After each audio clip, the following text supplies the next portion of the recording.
Good afternoon, everyone. I'm Patty Wilson. I've been on a marathon today. How about you? How was your Sunday? I always expect people to respond back to me, even though they don't, and it's been a year. I still expect noise to come out of the other side of this camera. Never ceases to amaze me that I'm talking to myself in the end, in my office. So it must be odd for those that walk through here and see it, but it's funny to me. So a happy Sunday chat. We had a Saturday chat that I described as Sunday because I messed up. So I'm going to fix that graphic probably tomorrow at this point. So hope everyone's doing good. I'm going to look at your questions and welcome everybody. So today I thought we'd talk about Martha Jane Barton, who was the last amazing witness in the trial for Melody Walker Farris, and we'll talk about that in a little bit. And then I have some history about Sarah Boone's family. I don't know if you know or you don't know. So there was conversation yesterday about when her mom died, where she was born, where she was from. So I did a little bit of research last night and then in this morning too. So found some interesting tales. Poor family. You just never know, right? You just never know. I'm going to fix this camera just a tad if you don't mind. It slid back a little bit. So the first one, hey, Jay.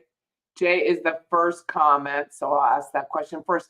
I do want to ask because the feed and the questions are coming, the chat's coming very quickly, which I can go in and slow down. But if you could put question marks next to a question so I know that it's for me. And if there's a specific trial that we talk about, whether it's Farris, or Boone or Adelson, if you could put the trial name in the question, just so I can kind of order the chat that way and make sense of it if people are just tuning in and they don't know what I'm talking about. So if you could do that. Question marks and then the name of the trial. Yesterday was it was amazing. Like the questions were boom, boom, boom. And I was like, which trial? So it was fun to do on my side. I just don't know that if you're listening, it's so fun. It was very fun for me. So Jackie Fulford, who I was looking up yesterday, by the way, connected to Wendy and the settling of Dan Markel's estate. I do not know, other than from other YouTube content creators and this chat, that she was the probate attorney for Dan Markel. Now, let me explain something to you. She may have known Wendy Adelson, so there could be an outside relationship that's the big. But you don't really get to pick your probate judge. You don't get to pick. You get to pick your probate attorney, but you do not get to pick the probate judge. That's on a rotation. So I don't know if that will affect this coming Donna Adelson trial 2.0 or not. I don't know. But I know from a person who went through probate horribly, by the way, you don't get to pick the judge. You never talk to the judge. You never saw the judge. You just don't. So it happens in the county where the decedent lived, but you don't get to pick them. How is Jackie? I don't know that there's a conflict or a taint on that unless she knew her personally or represented her as an attorney. I just can't imagine that is, because it's a round robin situation and you're only handling the estate and you're really just signing off. I mean, the probate judge can ask for some verification of deposits and they want the accounting of the estate, that kind of thing, but that's really it. It's not a lot.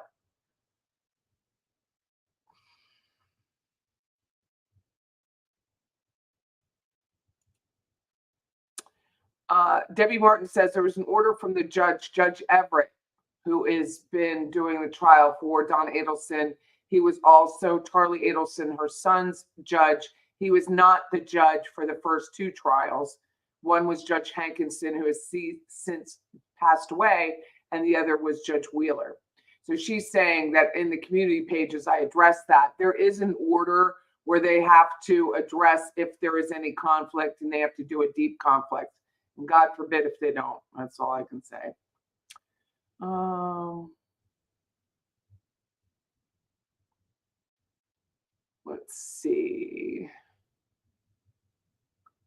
Carl got married. Nice. Nice. Congratulations, Carl. And it was nice to see John. I watched a few minutes this morning. I had not seen John, and it was so fun to see them together. And really, if you're not paying attention to the screen, you're not sure which one is actually talking. So it was really nice to see them. I don't know.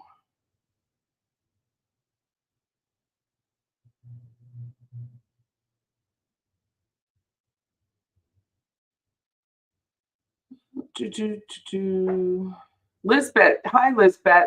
Hey, everybody. If I don't say your name, it's because I'm not seeing it. Lorraine, hi, are you? She's commenting on Carl's wedding, which is nice. I'm going to have to send him a note. Good morning, or it's good afternoon now. Norma and Tennis Girl, thank you for moderating as usual. She does just a fabulous job. Good afternoon, Chris and Coffee and Crime. How are you? How is Canada? I bet you're cold. Bet you're cold up there. Hey, Brady Starr, thank you for mentioning that Carl addressed the issue. You said it may not be a problem. I don't see that. I mean, just from a spectator point of view and having been through probate in Florida, I don't see. You never talk to the judge. You don't ever reach them, talk to them. You know, I don't think she's a great pick for anybody as an attorney unless you've got like, I don't know, an eviction or something like that. I wouldn't use her, but that's just me. I mean, I'd let her stick to being a funeral home director. I wouldn't use her as an attorney after what I read. Good morning. Something near the Canadian border. Wow, I bet it is beautiful up there. Is it your peak colors, Lizbet? I bet it's peak right now. I bet it's beyond peak, really. What a court week we have. That's a lot to say. What a court week we have. Good afternoon, Whybe. Sunday fun day with Patty in the chat. Good afternoon. I don't know why I keep wanting to say it's wanting to say it, Gladys. Wanting to say it. Afternoon, Patricia. I know, isn't her name adorable? Whybe says Gladys loved the name. If you're above like, I don't know, 40, 45 maybe. Gladys Kravitz is a character in Bewitched with Elizabeth Montgomery. She played a witch. Super cute. These trials are a study in psychology for sure. I knew evil existed, but never to the extent that it really does. I know, Francis. And it's just, I think I go back in my head. Is it because YouTube? Is it because of TV? Is it because of court TV that there's more crime and the celebration of crime? Or is it just we're reporting the same amount as we were before? It's hard to say. But there's some real big knuckleheads out there that have no problem hurting people. Is anyone else keeping up with the Delphi trial? Judge Siegel is a wacky one. Yep, very much so. And I am keeping up. I'm watching Gray Hughes. I'm not watching Laura Lee. I'm sure she's fabulous. I just don't get as much from her as I do Gray Hughes, and he's getting notes. So that's why I watch. I'm sure she's fabulous and she's charming in a lot of ways. I just want to get to the nitty gritty, and Gray Hughes satisfies that. My questions that I have about the it's the real estate brain. If you don't know me, I'm a real estate broker. So it's about where the parcel is, where the girls were killed, the neighbors, you know, all that land and the development and how the park runs and the roads on the Delphi and the parking lot and the abandoned building. Like, that's my jam. So that's why I listen to him.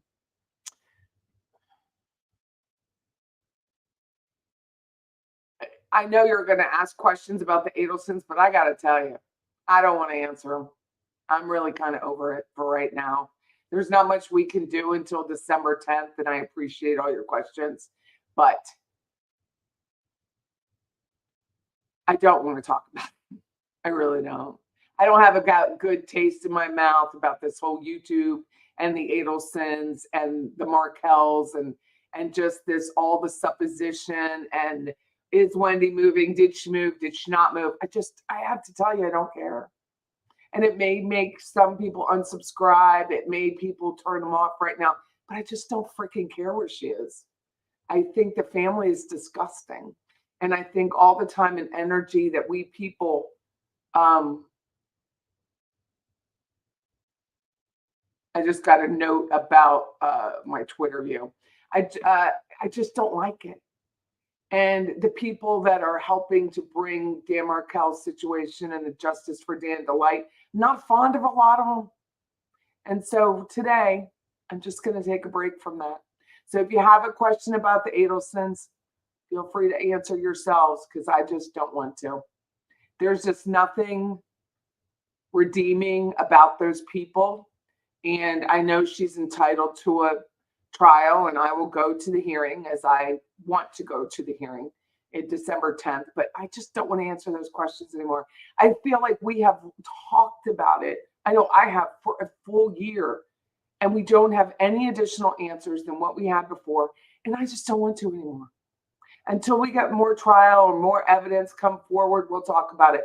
But did Wendy move? Did she not move? Is there a coincidence? Is there a not coincidence? Is it a look? Is it a not? I don't care. I got to tell you, I just don't give a shit. I think this, if you just found me, I'm very sorry about that. But the last month has sucked. And anything with an A, I don't even want to eat an apple. Like, I don't want anything with an A right now. That's how pissed and disgusted I am at the behavior of a lot of these people. And I don't want it to be a Sunday chat like that anymore. So if we could skip those questions, just know that I will be passing them over. I just made that decision as I see all these Adelson questions. I'm like, I don't care. The Adelsons are going to consume themselves. Maybe tomorrow, maybe not tomorrow.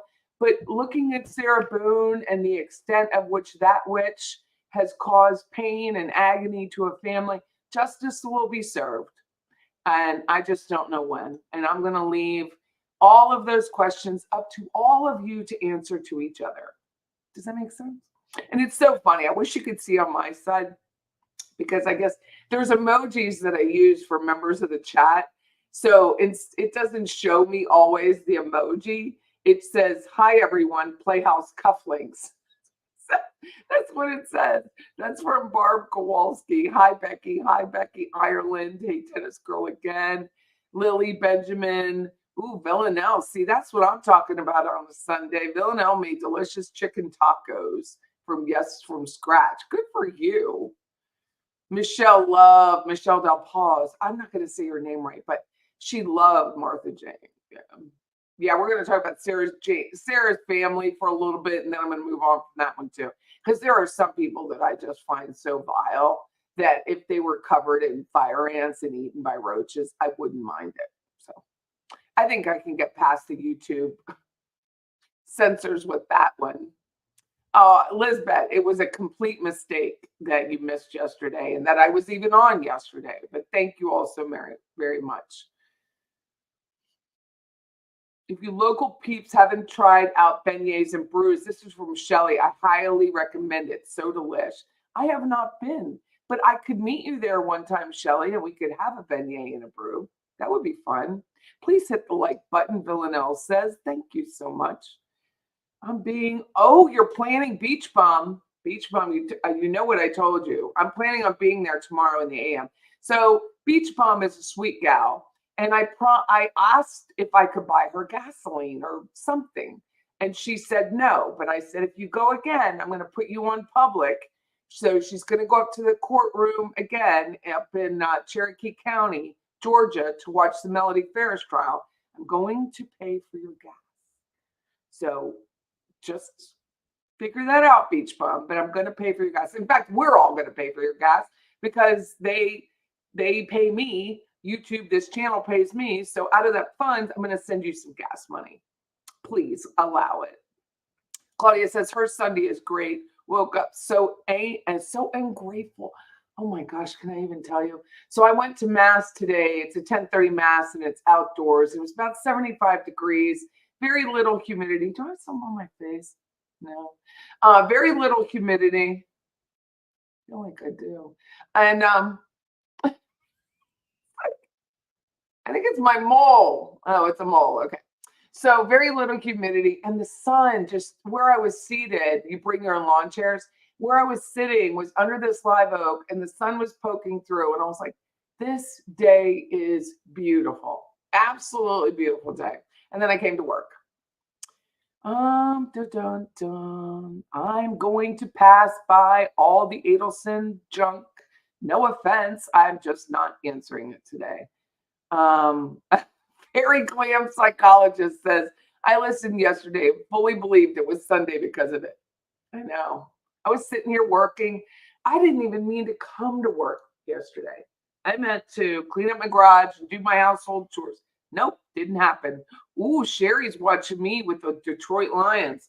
Well, I tuned into a few minutes of FSU in Miami last night, and I was like, I'm not listening to this anymore. Just the absolute sloppiness. I just can't watch it. So then I was gonna stay because I love Deion Sanders and always have. Like my sunglasses are Deion Sanders brand sunglasses. And I was like, I'm going to sleep. I went to sleep. Yallah says she finally watched MJ testimony. I have to say, defense did a good job of saying 5 years later, you're doing the right thing. I do. I mean, if you're going to parse and take out one little line, yes. However, when you're in that family position and you're just not sure, I've never been in that position, but if you're not sure that something bad or something good happened, or could it be, you're constantly talking yourself out of it. I think we've all seen people do bad things, and we kind of like, did you really do that? Can you honestly believe that they did that? And I think that our own mental health protects us because you just can't freaking believe somebody like Melody Walker Farris, if convicted, could be so diabolical. I just don't think. It is a nice Sunday. I had schoolwork all day because it's due by midnight, so I got all that done. I'm super, super happy about it. I didn't think I'd get it done because I promised my husband dinner tonight, so we'll see. Hey, good afternoon, Leslie. Hope you're doing well. I bet your area is beautiful too. She's up in that Tennessee area.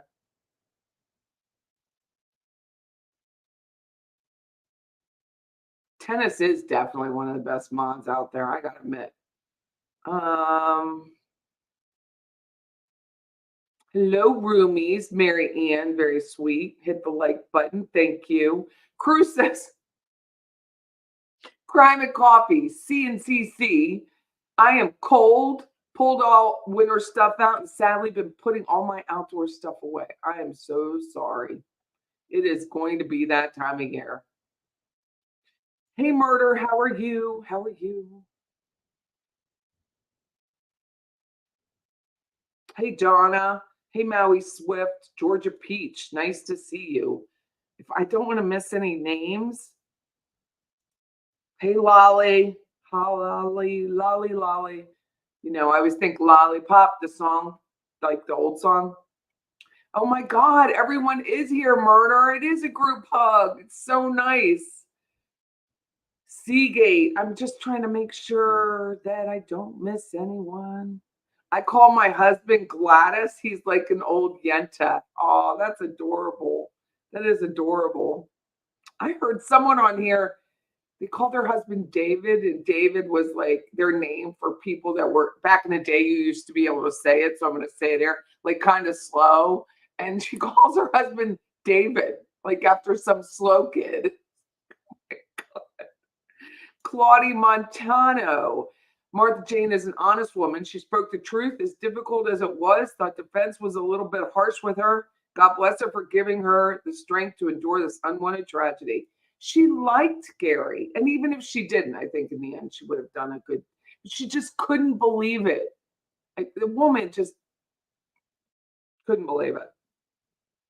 Another Saturday with Patty. Thank you, OG. Thank you so much. Where is Eric and Wesley? And Joe Jordan sent me a text. I'm going to post his recipes, hopefully before the night is over. Sweet justice for you. Seems that more and more women are committing the ultimate crime. Yeah, I don't understand. Just leave. Just leave, people. Just leave. I'm glad, Yallah. I'm glad. Moonchild. How are you? Moonchild is also kind of local to us. I don't want to tell you everybody where everybody lives, but I am sick of it, and I just can't. If I see another one of these people that I'm not fond of post about it, I mean, even when, just so you know, if you're new to YouTube or you just watch it, you unsubscribe for someone, they still come up in your For You feed. Did you know that? They do. Okay. You have to really keep hitting hide notification, hide notification. God, I have to look at some more. I'm going to be with Debbie Martin and look at some more crochet videos. I've been watching a lot of thrifting videos. And I was watching a guy put up a fence, which I thought was absolutely brilliant. I'm a real estate agent, so things around the house interest me. And he was commenting about wooden posts that they rot, and wooden posts and concrete rot sooner, which most of us should know if we don't know that that's true. And he had these steel fence posts, and he had it was a post pounder. I was like, get out. It was this gas powered post pounder that you hook onto the post, and it pounded it down 3 feet into the ground. So he uses the steel posts. They're 9 feet long, puts 3 feet in the ground, so you have 6 feet above the ground, and then puts a wood frame across, like wood 2x4s that are pressure treated, puts them across, and then adhered with roof nails, black metal roofing, 29 gauge or 26 gauge. And I was like, that is freaking genius. So it was a lot of measuring, a lot of using that gas powered pounder, but it was very cool to watch. I'm sure it was expensive because it is metal and metal's not cheap, but that stuff's not going away. He pounded that crap into the ground, 3 feet underground. That was amazing. It might twist and bend, but it's not going to rot. It's not rotting anytime soon. Lizbet says she likes Laura Lee. I just don't like her accent. I hate to say it. It's really hard for me to understand her. And I don't know why. She seems like succinct, but I just don't like it. So I do watch Gray Hughes because he does answer the questions I'm most interested in about the property, about the number of people that came forward that look like Richard Allen, that he called his phone number yesterday. And the voicemail, Richard Allen's voicemail, which he's the one on trial for the Delphi murders, which is the 2 girls in Delphi, and it says, Rick. Like, that's the answer. That's it. It was absolutely interesting. It is infuriating, Whybe. Thank you so much for saying that. Thank you so much for those of you in the chat that agree with me about the A's. I just don't want to do it. The Markells will get their justice. It just won't be on this Sunday. And I'm going to go to the hearing, and then we'll talk more about it. But I really want to just celebrate my fall. Do you know how hot it is in Tallahassee, Florida on the regular? It is hot. It is really, really hot. And it is just such a beautiful day. Just think you celebrate the day. It's almost Halloween. One of my best friend's birthday's coming up. November's coming around the corner. Guess what? There's a possibility of another hurricane out there. And guess what it'll be named? Patty with a Y. It's true. Let me go back. I am going to just hey, Rayanne, how are you? B Rabbit is a new member. Good to see you in the chat the other day. Someone else's chat. I forget which one now. I think it was Carl's. Maybe someone else. Yes, Norma. She is an attorney. I got to speak to her on the phone a couple weeks ago. Very nice lady. She was very nice to me. I want to give Martha Jane a big hug. And if Melody is acquitted, Martha Jane will need witness protection. She won't. She's not going to hurt her in Tullahoma. I bet that whole little area is just very protective of Martha Jane. You're watching a cute little squirrel eat peanuts. Well, we have all experienced a lot of acorns in our area. I mean, the acorn population is just vast right now. They're all over my truck, everywhere. Just Yes, that's a good way to do it, Francis. We got time. Unfortunately, we're gonna have about a year. And I just can't. 10 years, that's true. The Farris case is very intriguing. You're here for it. Thank you, Doris. Thank you. Soul says, nice to see you, Soul. I agree, Patty. We've exhausted. I commend you for moving on. Thank you very much. It's not easy because it's how I started, but it's not forever. It's just not today. Wesley, how are you? You feeling okay? You feeling all right, Wesley? Yeah, she's an attorney. She doesn't do criminal law. It's corporate style law work. It's not criminal law. Hey, JDH, how are you? Happy Sunday. Thank you, Bling. Bling, I hope you can hear me. Someone asked if they bought one of the pulling things up on the fly t-shirt, if you could change it to a dragonfly. So I'm just put that out there for you so you know. Bling is the one who makes the t-shirts for Patty's Playhouse, and they're adorable. Sounds like a plan. So we're going to beignets and brews. And I'm going to have to just eat one time that day. One time. Oh, SOS Wesley's in the house. Yes, that's funny. Funny Beach. Beach, if you're listening, you know what I need to do tomorrow. It is not Soul. It is not Law Bellevue. Not. Sorry, not her.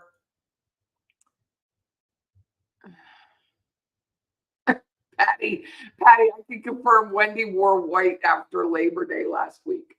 So my what are we in now? I'm taking a criminal procedure class, which I wish I had more time to really enjoy the class. Really don't. Like, I'm doing great on the homework, but crap on the quizzes because on the actual tests, because I just don't have time to study the way I should. But we're doing prosecutors, grand juries, and defense attorneys now. So Bling is very, very generous. She's just lovely. Hi, Joe. Hopefully you got the message I said earlier. I saw your text messages with the recipes, and I'll post them on the community page. Thanks for doing it. So Joe made a Black Russian bundt cake, which I didn't even know existed. And I was like, I wish my husband ate more of my baking. He likes my food, but he just doesn't eat enough baking. Maybe I'll have to make it in a cupcake and then freeze that. Maybe I could do that, Joe. What do you think? Oh, Becky, thank you. She says, I miss my calling. You should be an investigator. Well, I'm hoping one day one of the many people that tune in to watch Patty's Playhouse would be like, you would be a good addition to our team. I doubt it'll happen, but if it did, I got this place running kind of smoothly. I don't need to be here every day to be a broker, a real estate broker. If you know anybody, I'm your girl. I can look people up. I know. She is worse than palm scummed Gretchen. I know. Gretchen has a cute listing right now. You have a very cute listing. Oh, thank you, Auntie M. Very cute name, Auntie M. Thank you. Purple is one of my signature colors. I used to wear purple all the time. Before I met Scott Cowart, my current business partner, we've been together 8.5 years. We were a team under Keller Williams, and it was Purple Door Real Estate. So I wore purple a lot. So I love purple. It's not my favorite color, but it's second. My favorite color is navy blue. So thank you. You're watching the Eagles and the Bengals. Well, I'm here. So Villanelle, if you could update me on the score, I would appreciate it. What's the deal with the burning bush trial? It's a burn pile. A lot of trees went into that pile. The state has rested in this case, and the defense will start. And that is the case. Again, Gary Farris was murdered. He was an attorney. He did corporation real estate type law work. He did closings and title searches, and it was like big corporate, not like my little office, like big corporation, like big company. It was the firm he was with was called Byrne Foreman, which of course is two names. And they started out in Alabama, and they trusted Gary so much that he went and opened an office in Atlanta. They lived near Atlanta, and then several years ago, Gary and his wife at the time, Melody Farris, moved out, I guess to please her, moved out into Alpharetta. It is really a beautiful area. They bought a 10-acre parcel. The home was over 8,000 square feet. She despised her husband. Didn't matter. This is proof that money does not buy you happiness. It really is proof, because she was just, I can't say the word right now, it's Sunday, but she was not a nice lady and really ornery and openly cheating on him. So much so, she took her last lover, Rusty Barton, who is MaryJane, the witness we're going to watch, her stepson. So MaryJane got married at 35. She got married late in life, never had any children. Rusty came along with her husband, Roy, and she really loved Rusty and took care of him and was very maternal to him. So she knew Melody because it was her first cousin's daughter. Her first cousin was Kay. And they were born in Muscle Shoals, Alabama. So very, very on the other end of Tullahoma. And Melody's parents owned an Ace Hardware. So she didn't grow up poor. She grew up with money. She liked money. She grew up on the outdoors. She liked horses. She liked goats. The woman could help. Like, she's like our Bling. Bling has a ranch. Like, birth a goat, birth a horse. Like, the woman was strong. She wasn't like fluffy like me, okay? She was 5'4" and fit. And I think that's the side of that we need to look at. So anyway, according to law enforcement and this state's case against Melody Walker Farris, that Gary Farris, who was about 6'5" and over 300 pounds, had to be, he wasn't a trim 6'5". He had to be over 300. He was shot in the house, and there was blue Starr to show it. We don't know exactly how she transported the body out or if she had help. They don't think she did. And she got him on the tractor, so he was likely not dead at the time. He likely was stumbling out, trying to get out of the house, and she just whipped him up with a rope and a tractor and got him over to the burn pile, which really wasn't far outside of the basement. They had a beautiful home, so they had a walkout basement. It's not like a storage basement. It's like just the same quality and finishes as the first floor and the second floor. So it's a beautiful basement. Walks out to this rounded patio area and then takes him over to one side of the house where the big freaking burn pile was that looked like it was in the middle of Sherwood Forest, but it was a funeral pyre. Like, it was huge. Gets him on top of that funeral pyre, face down, by the way. So she was really pissed. She didn't want to look at his face, and set him alight. We don't even know if he was alive when he was on the funeral pyre or dead when he was on the funeral pyre. We just know that he went from over 300 pounds to approximately 30 pounds. There was nothing left.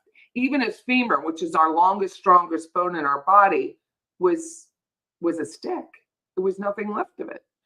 So she's on trial and likely to be convicted. I would be shocked if that's more than 2 hours conviction. But we're going to talk about it today. Looney Tunes jurors were firm when polled. Let me find that one. I didn't bring that one up. I don't think I did. Did I? Oh, yeah. Let's watch that. I did bring it up.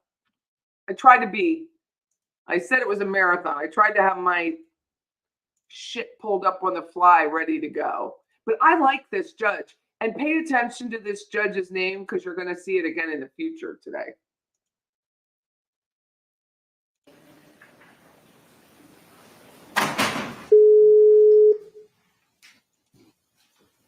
I don't know why my screen is.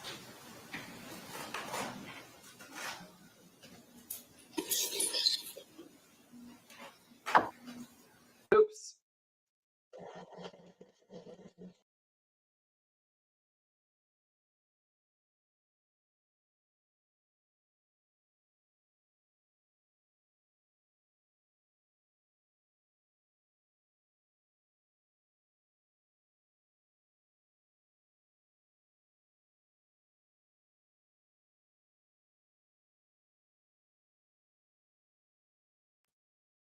Sorry, StreamYard knocked me off.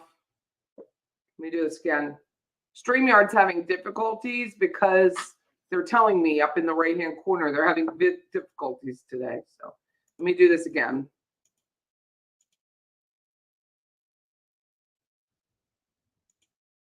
Everyone will remain seated.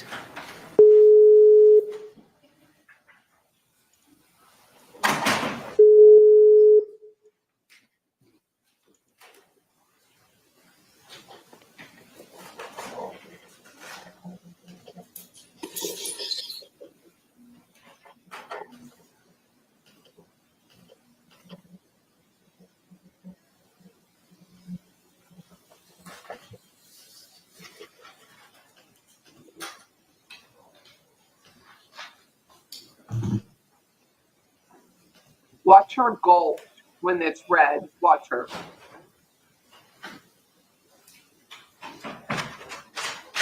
Your answer?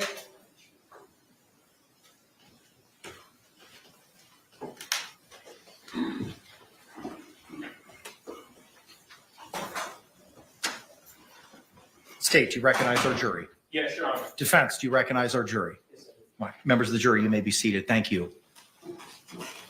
Members of our jury, good evening. I understand that you've come to a verdict in this case. Yes. If you could please hand the verdict form to the deputy, please. Thank you, sir.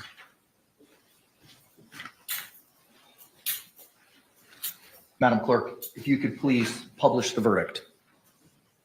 In the Circuit Court of the 9th Judicial Circuit, and in Orange County, Florida, case number 2020 CF 2603, the state of Florida versus Sarah Boone. Verdict. We, the jury, find the defendant guilty of murder in the second degree as charged in the information.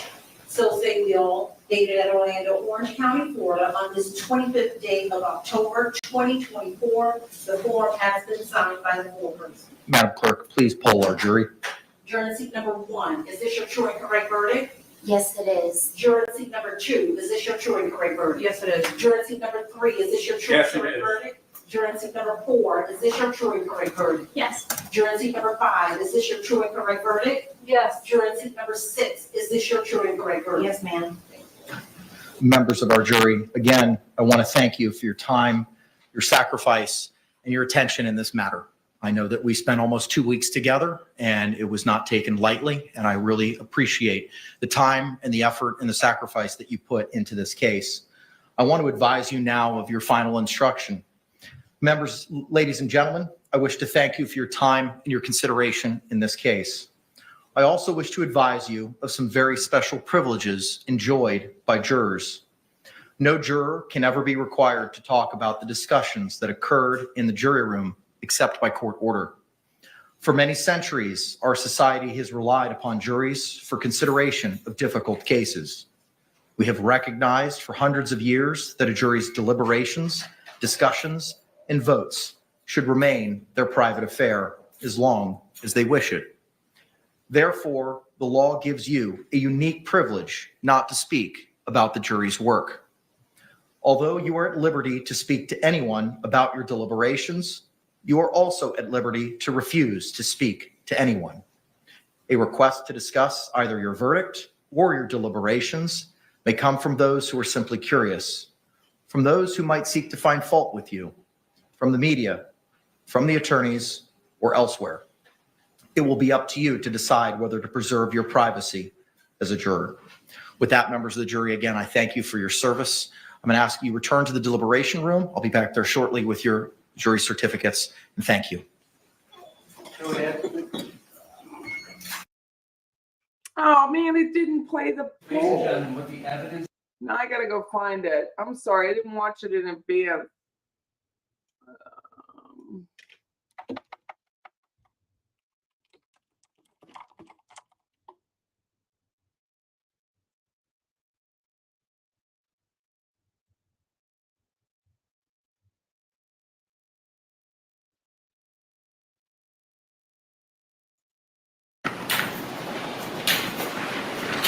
Madam Clerk, if you could please publish the verdict. I'm gonna have to go through and find it. This one probably is it. I'd say 30 minutes. Okay. 30 to 45. So if we set this for an hour, that would be sufficient. Pardon me. Your deliberations, you are also at liberty to refuse to speak to anyone. A request to discuss either your verdict or your deliberations may come from those who are simply curious, from those who might seek to find fault with you, from the media, from the attorneys, or elsewhere. It will be up to you to decide whether to preserve your privacy as a juror. With that, members of the jury, again, I thank you for your service. I'm going to ask you to return to the deliberation room. I'll be back there shortly with your jury certificates, and thank you. Go ahead.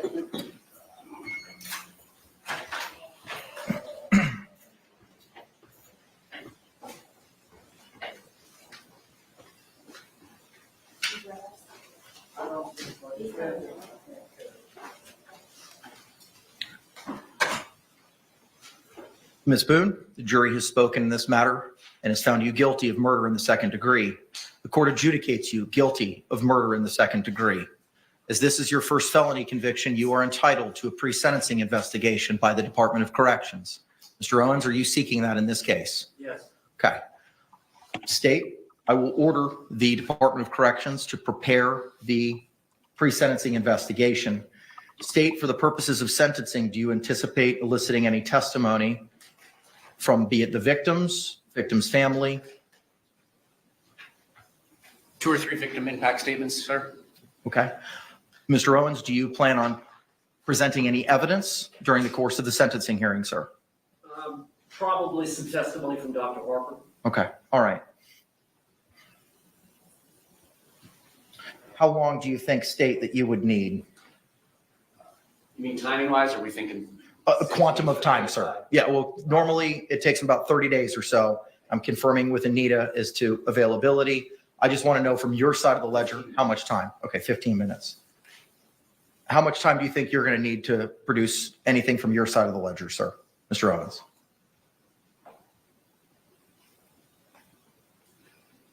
I'd say 30 minutes.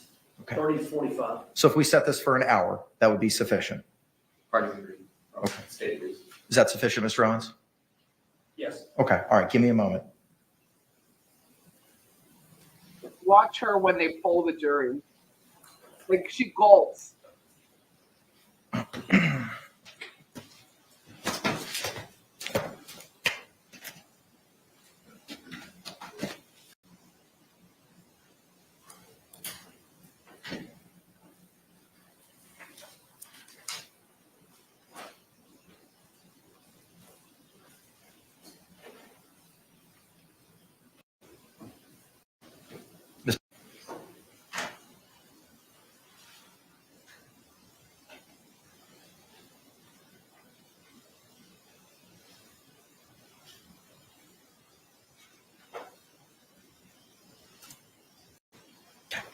We can set this matter for 1:30 in the afternoon for sentencing on December 2.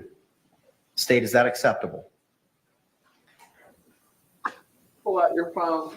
Let's move it to later if necessary. I'm co-counsel on it. Okay, defense. Give me 1 minute. Yes, sir.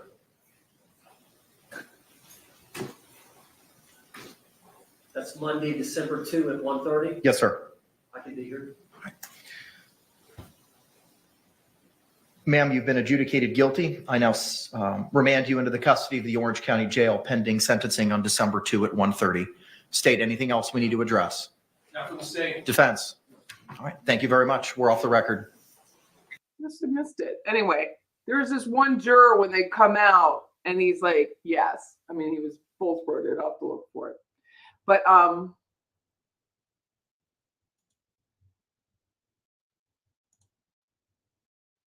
you know, that family, that's the first time I've seen the families.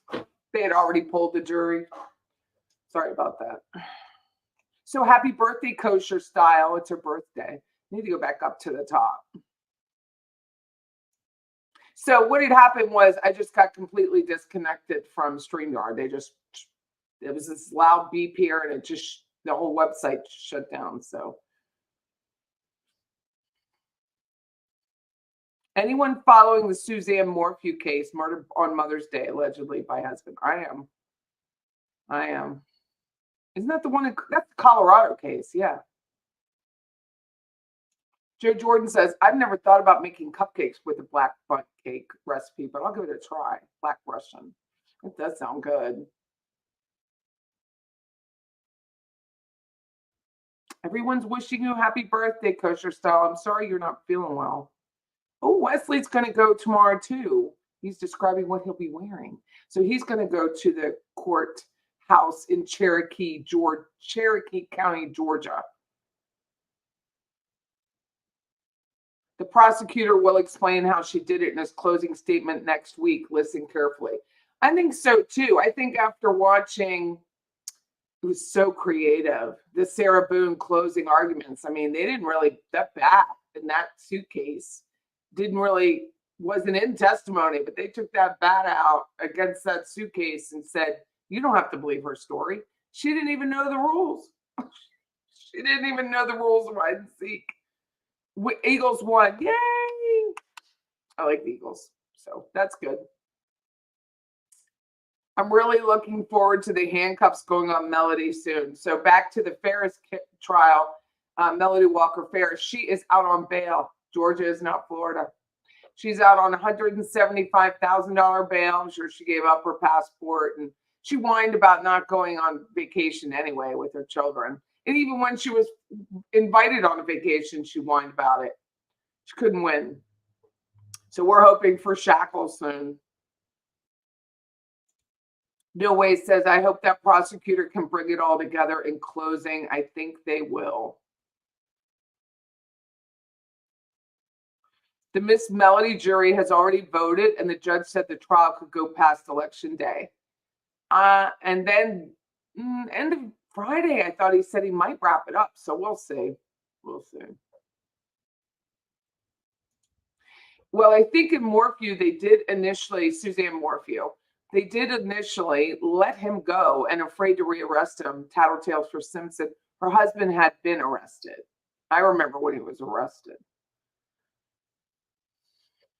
Beach Bomb froze in the courthouse, if we don't know, in Cherokee. She thought it was absolutely freezing.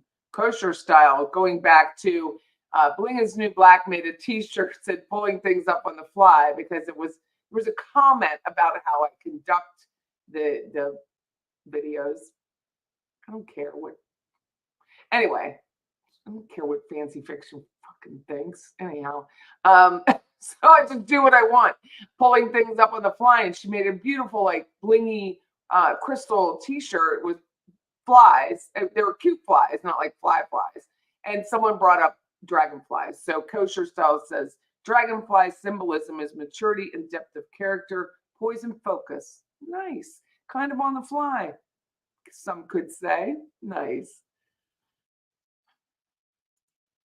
Jersey Girl 50 says, I know the defense has a job to do, but I don't think I can deal with them anymore in the Farris trial. This is obviously the biggest case that John Luke Weaver and Michael Ray, Melody's defense attorneys, have ever had, and you can tell.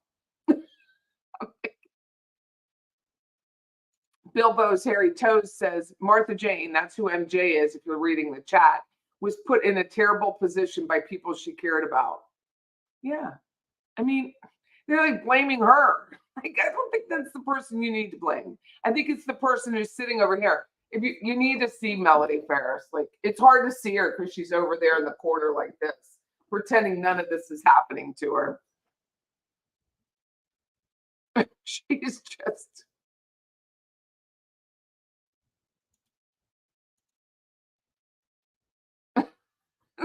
Eric's commenting on my fence YouTube. Let me look that up. Somebody asked about which, I think it's Hacksman is his name. Hacksman? Yeah, it's Hacksman. This is his channel.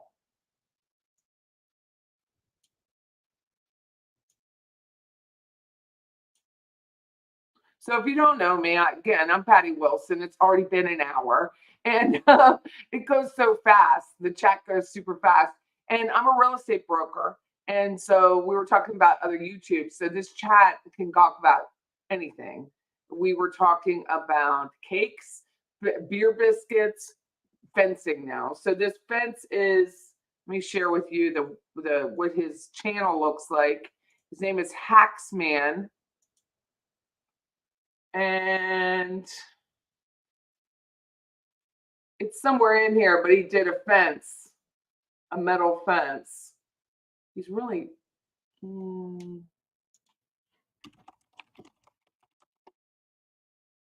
here it goes. Fence contractors hate me for showing this. It was really brilliant. 2 weeks ago, 2.3 million views. And when he makes a mistake, he owns it. It's very funny. He's a funny guy. He's very witty. So Eric says, it's going to twist and bend, but it's not going to rot. Words to live by. Because the man, he used metal, like 9-foot metal fence posts. It was amazing. No Way says, so how does everyone feel about Rusty after Martha Jane's testimony? I think he felt she was guilty after the fact, telling Martha about the gun, etc. Maybe he too didn't want to believe it. Love can be blind. I don't know. I think he was guilty after the fact. Whether they try him or not, whether they arrest him or not, we'll never know. We won't know until it happens, but I definitely think they're going to ride it home and he's going to be very pressured. Did the jury go to the burn pile? Terry is asking. Yes, they did. This past week in the Melody Walker Farris trial, they had a view. They had a view of the area. They didn't go in the home. The home was sold in 2019. I think the closing date was like New Year's Eve, 12/31.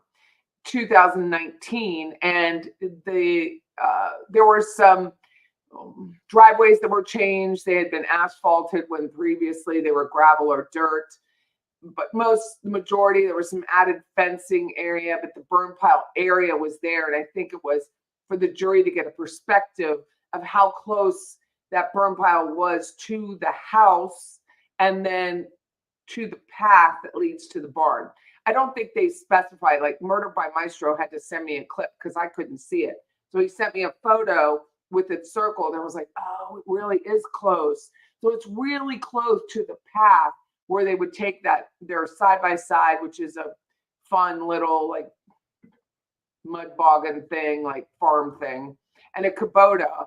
And it was also farm equipment. And then the tractor, which was kind of real easy to drive, according to what they were saying. But she would have known how to use it because she was there. She lived on that farm and she helped manage. And she was oh so busy. She will tell you how busy she was. She needed help, but she didn't want her son's help until it came time to murder her husband. But yeah, the jury went over there to see that perspective and the land perspective and the hill and the slope. And I think that is really, I think it was really important for them to do, because there was a slope away from the house, which makes sense because there's a pond between the house and then this beautiful barn. And the barn is what you see from the road, from the main road on Purcell Lane.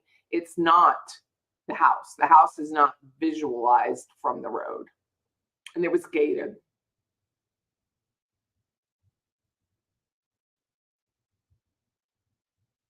Wesley loves Oktoberfest. So sorry for your health problems. That's nice. Mindful BG says, I, for one, don't think they proved their case. Sons were deceptive. Fair? I think they have, but we'll see. We'll see. We'll all see together. Space Dev, I hope this is awful to say, but Melody and Rusty are kind of attractive. Don't shoot me. Whybe says, I like the Boone judge too. Yeah, he was a man of conviction. I gotta tell him, he wasn't persuaded by a lot of public opinion or Sarah Boone. I love the strong answers from the man, especially that man.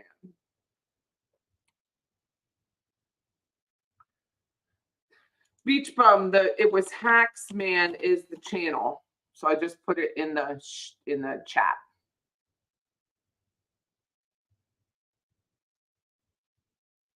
Kranick ran a tight ship in that courtroom. Tallahassee needs Kranick. I think we all need Kranick. Gets up at 5:30. Was just easily ran a tight ship. I'm worried about the judge's health in Melody's trial. I'm sure he sees his physician. I'm sure he's okay. I think he's okay. I do too. Caroline C says, I think Rusty was involved somehow, a lot more than the boys. He warned Melody that they were recording the phone calls. Who does that? To me, that's interfering with the investigation, and he should have been arrested, but they needed him. So they didn't arrest him, but he should have been arrested, in my very low citizen opinion without any legal experience. Juror 3 on the Boone trial said, thinking what we've been thinking for years. I think Jay on Twitter has that video. How long until she writes a letter to Kranick again? Well, she'll be in confinement right now, so she won't really have a lot of paper and pen right now. You know what I mean?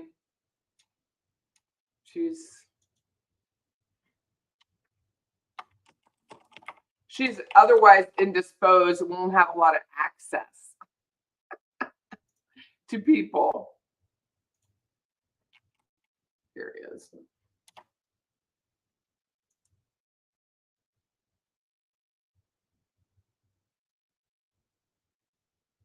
Looking up Jay's. Here it is. We, the jury. Let me show you this. This is Jay's shaming of Jay's Twitter.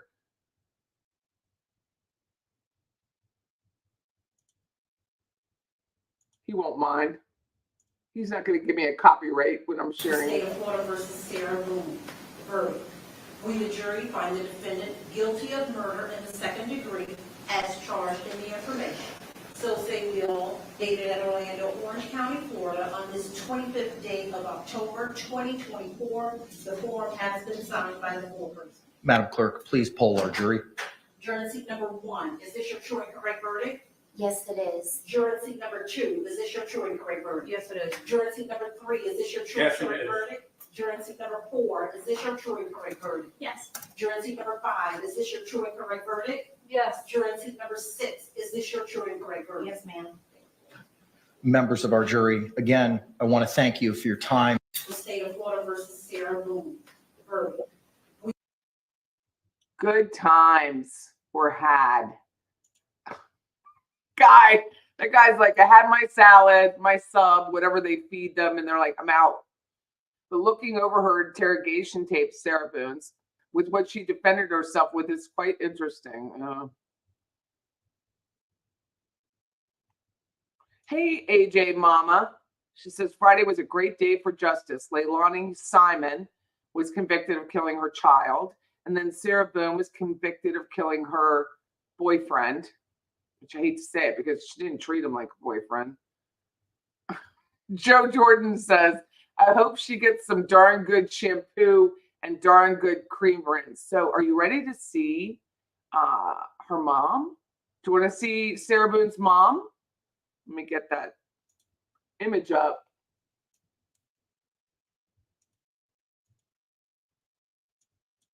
Where'd it go? Where'd I put it?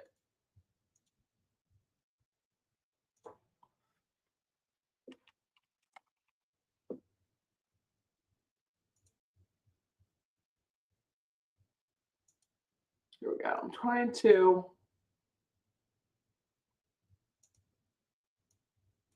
Can you see? Let me show you.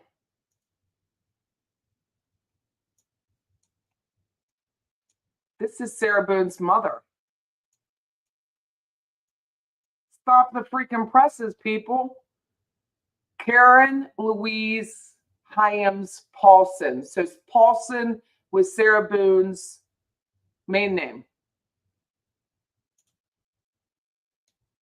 How pretty she was. Super pretty. Her obituary reads, Karen Louise Hyams, I hope I'm saying it right, Paulson was born December 6, 42, passed away February 1st, 2003, of metastatic cancer. She was the daughter of Don and Catherine. So Sarah Boone's middle name is Catherine, and grew up in Aliceville, Alabama, and her older brother Douglas and younger sister Carmen. And I don't think Carmen has anything to do with these three Boone children, by the way. I looked her up, and I just don't see it. She graduated from Stevens College in Columbia, Missouri, and continued her education at the University of Alabama, where she graduated with honors. I think Sarah wrote this. She then married John Paulson on June 1972 in Atlanta. The family moved to Orlando, where she and her father established their business, High Tech Glass Coatings. After the death of her husband and father, the father died in 95. She attended the nursing program at Valencia Community to be recertified as a nurse, where she was previous for 17 years before having children. Valencia, she made the dean's list. This is why I think Sarah Boone was the writer of this obituary. Semester for achieving a 4.0 grade point average, because Sarah Boone likes to talk about her 4.0. She also received many other prestigious awards and scholarships. Most of all, she was a humanitarian and loved all animals. Her legacy will be carried on by her mother, Catherine Hames, 87, of Orlando, Douglas, the brother, 66, and Carmen, and her three children, Tyler, Sarah, and Philip. So this is Karen Paulson, who's Sarah's mother, three children, Tyler, he's actually John Tyler, Sarah, and Philip. Philip is in the service, so we're going to leave Philip out of this conversation. Sarah's going to be incarcerated, hopefully, for the rest of her life, and John Tyler looks to be incarcerated for most of his life. They currently resided in Orlando. We will forever love and adore you, sweet mother. You will be gratefully missed and never forgotten. You're a lovely hero and mighty soldier. And they use the same funeral home as her father. And I haven't really looked up the father, but I wanted to know what this mom looked like, and that's her.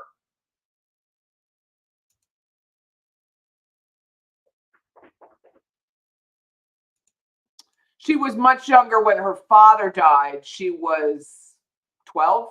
She was 12 when her father died.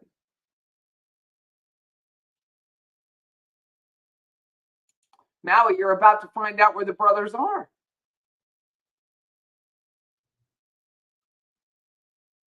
Well, we don't know if her mother drank, because they don't talk about that in the obituary here. We don't know her mother other than the obituary. She was very pretty. But are you ready? So that is that one. Let me see. Let me get you the other one. This is the clip of the father's obituary. No photo, just the father's. It starts down here at the bottom, so it's going to be hard to see. But it says he was 62, and that was the address in Orlando, September 5th, and this was in 95. Was a maintenance man. He was born in New York, moved to Central Florida in 80. He was a Methodist. He was a Navy veteran. So Sarah's brother, Philip, is in the military. So he could not, even if he wanted to be, he could not be at this trial. Okay. So before we all judge. So get this. He has a daughter that was previous to, because he was 12 years older than Sarah's mom. So he has another daughter named Cynthia, who I found, which we're going to leave her out of it. But so we're going to go to, so there's no photo of him. There's no photo of John. And he is long, long, long been gone.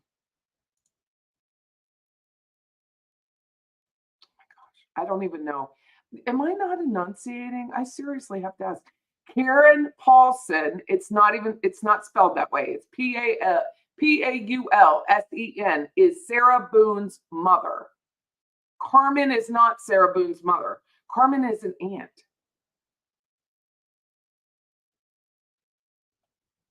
Yeah, the mother had a beautiful smile. Are you ready? Want to know what the brother was convicted of?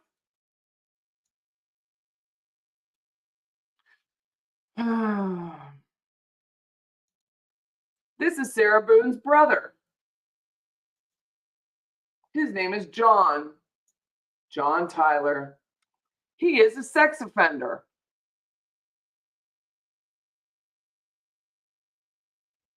sex offender, failure to comply.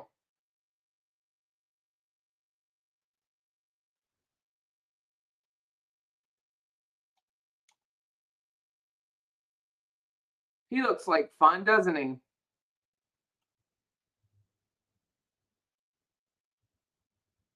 Hit us with it. Yep, he's a registered sex offender.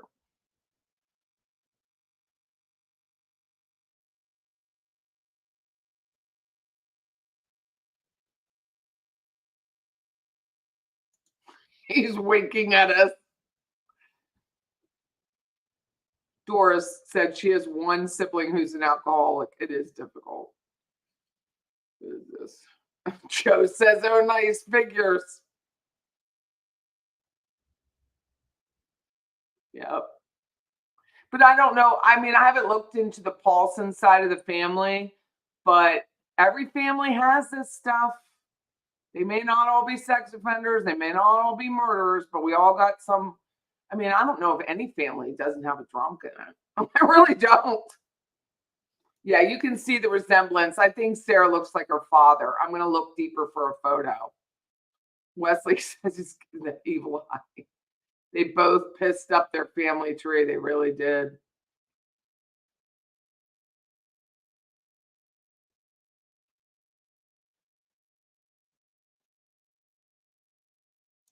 Debbie's a good reminder. Everybody should go on the sex offender site, which is right here. Sex offender predator site. Good Lord, what a legacy. I know. So it's not like she hasn't been there before.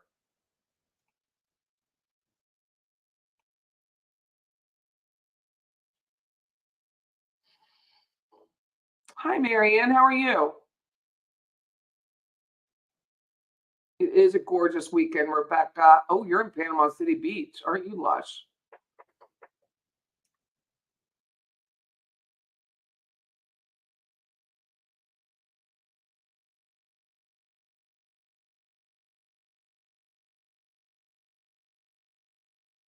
So that's why Sarah's brother wasn't supporting her.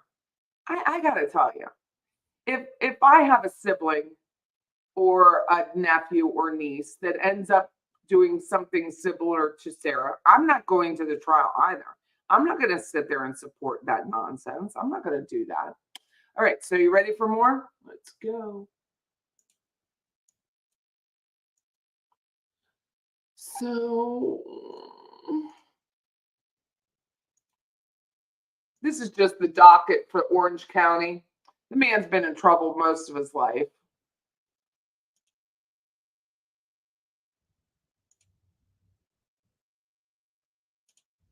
So this was him. I just spit on my face. 1997.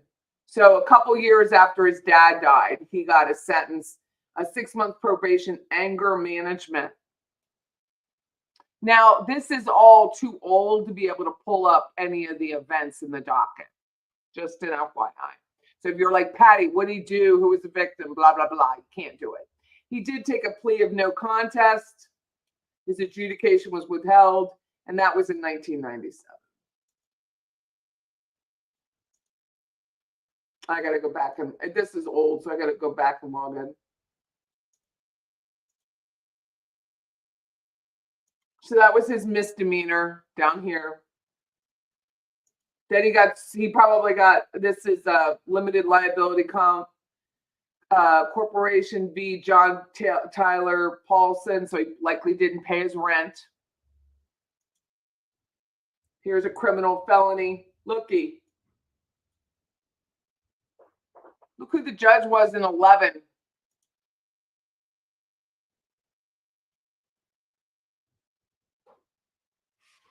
So this is John Tyler's full docket in Orange County. And this person, he was born in 76. His parents got married in 72. Michael Kranick.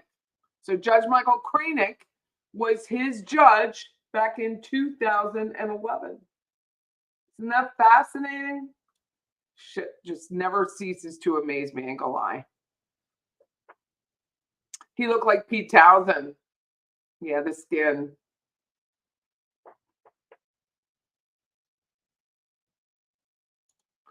Joe says half of his relatives on his dad's side are sticks in the mud, but his mom's side are family and fun-loving. My mom's side, my mom was one towards the end of her family, so all my cousins on my mom's side are a lot older than me.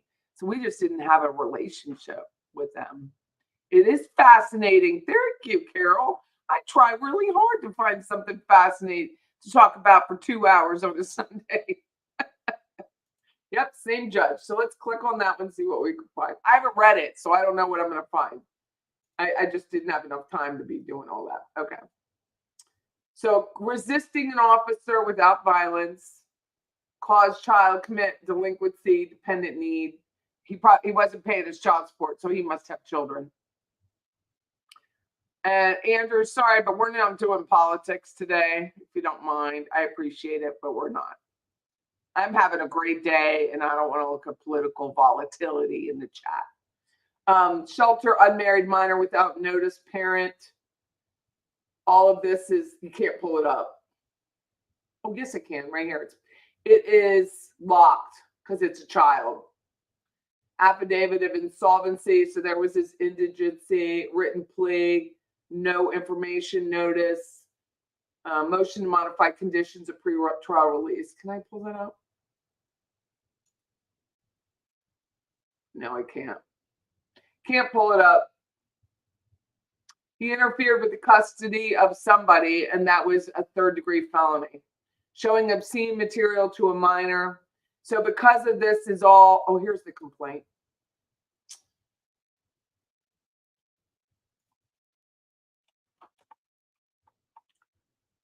John Paulson, a resisting arrest without violence, interfering with child custody, showing obscene material to a minor, sheltering an unmarried minor runaway. So it was a teenager, 16, 17. How old was he at the time? Somebody do the math. He was born in 76 or 70. No, he's born in 79. 2001. I can't do it. 32. So he was 32 dating a 16-year-old. A separate, Michael Fairley, swear and confirm, and I've established probable cause to believe that the defendant listed above to commit the offense as detailed on the attached charging affidavit. And that was May 9th, 2011. He's still suffering the consequences.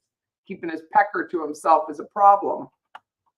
Interference with custody. So it was a 16-year-old somewhere in there showing obscene material. Family offense, shelter an unmarried minor without notice to parent. Contribute to the delinquent of a minor, cause child to commit an act of delinquency. Resisting officer without violence when he got arrested. So here it is blanked out. On May 9th, 11 at 1605, that's 1805. I arrived at 2719. Hey, Scott. Do you need that key? Hold on one second. It should be in the box, but.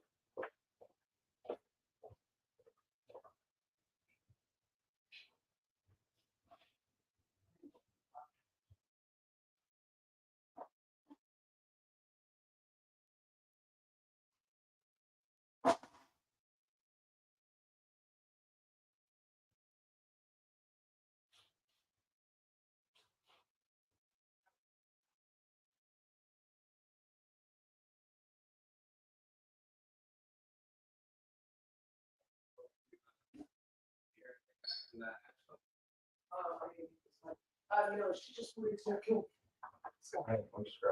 She wanted to know. I sent it to you. She wanted to know if this was more than one person. No, I guess.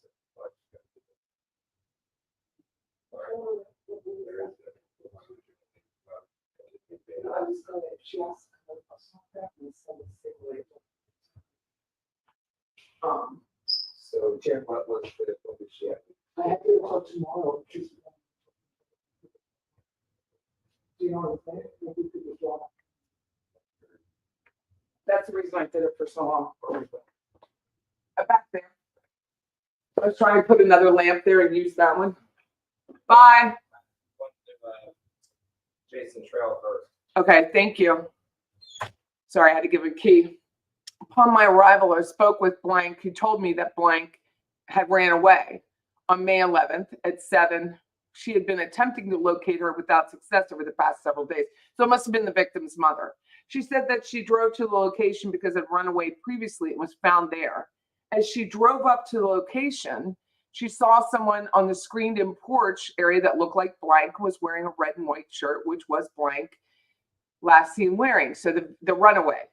After blank drove around the driveway, the mother, which is on the opposite side of the porch, she found that the person was no longer inside. She believed that her daughter was inside with the homeowner, John Tyler Paulson, who goes by the name of Tyler.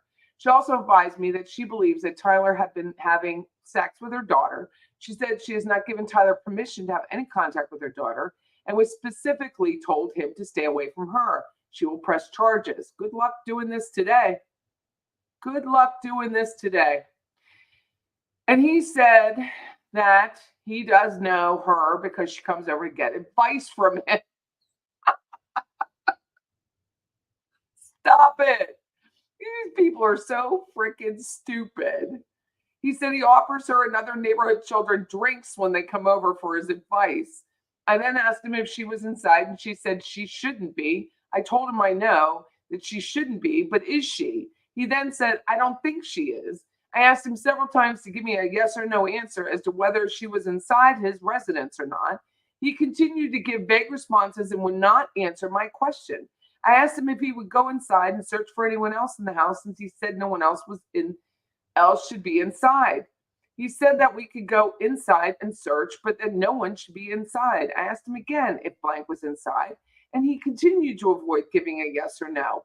At this point, I told him that if she was inside, and he does not tell me when I was going to arrest him, he still continued to avoid telling me if she was inside or not.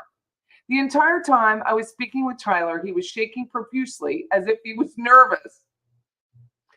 Based on my training and experience, I recognize this to be prevalent in people who are lying to law enforcement after a while committing a crime. If you just tuned in, we're reading the arrest affidavit for John Tyler Boone, who was the brother of Sarah Boone, who was just convicted of a diabolical and vile murder against George Torres. He's a sex offender. Prior to entering the residence, I called out who I was, my agency, and who I was looking for. I got no response and repeated myself and then said, blank, if you are inside, let us know. No one responded or started to come out, and so I made entry into the residence. Upon entering Tyler's residence to search for blank, entered the first room on the right, which was the door was wide open. Inside, I found pornographic pictures from magazines all over the walls. Now, I have not read this, so bear with me. And on the floor, along with trash of unknown fluids, appeared to be bodily fluids and cat feces. Lovely mix. In the back of the room, I found a bathroom to which the door was wide open, and pornographic pictures were plastered all over the walls and covered in an unknown fluid.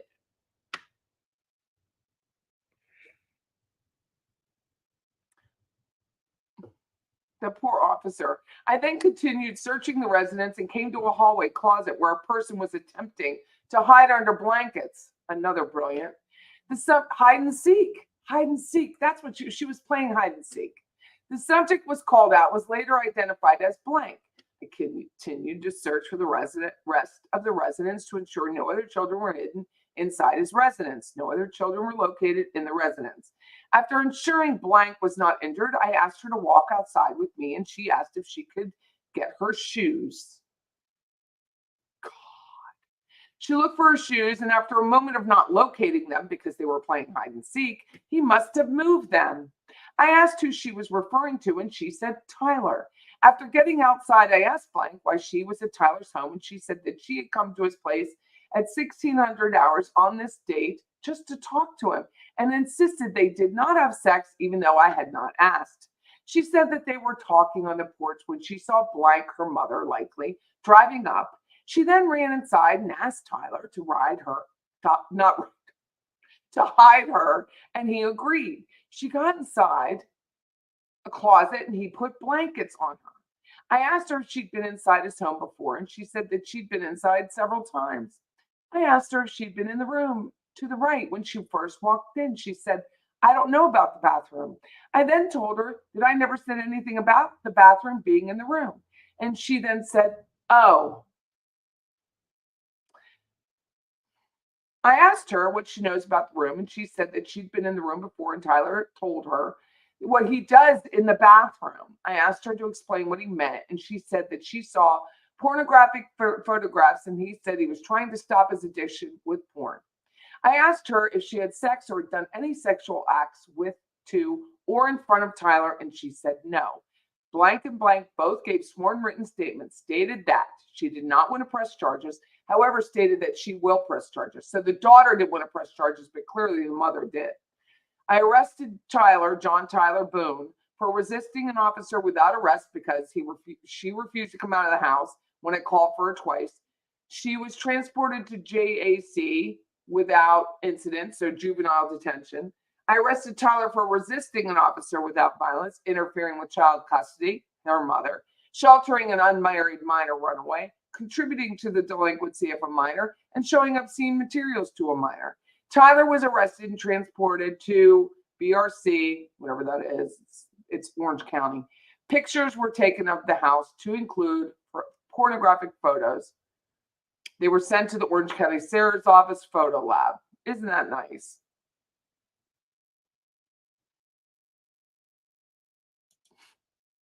And that is what Michael Kranick had to deal with. Un-effing believable. Happy Sunday. God. I just went down a rabbit hole so deep I resurfaced with bunny ears.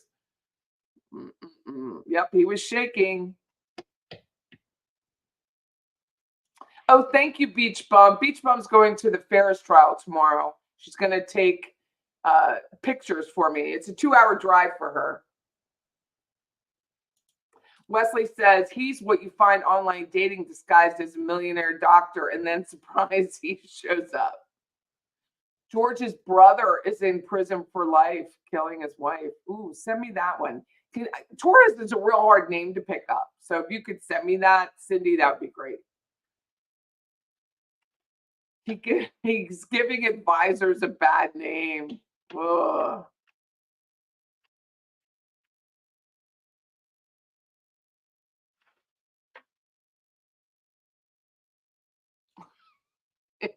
Lily, good afternoon, Lily. Lily says this guy ain't no Starr to lasso your wagon to. Eric, just when you thought it couldn't get much worse, it did. It's disgusting.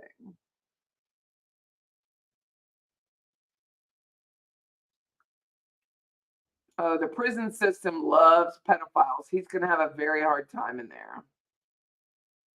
He waited till his dad died, so he had that issue before.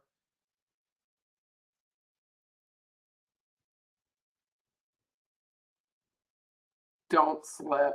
Thanks, Murder.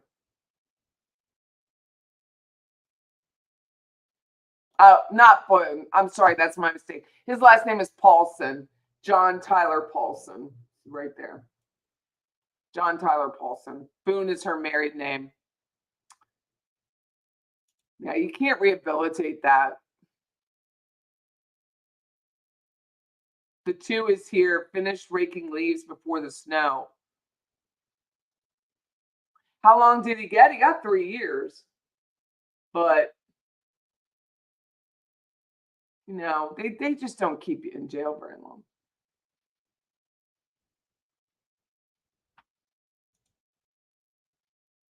They just don't. He got 3 years.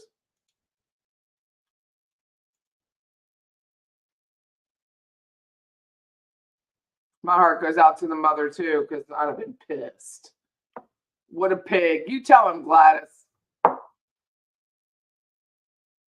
Yes, I was wrong. I wasn't wrong. I just misspoke. It's Paulson. I knew it when I said it. I just didn't say it. I'm going really fast here, people.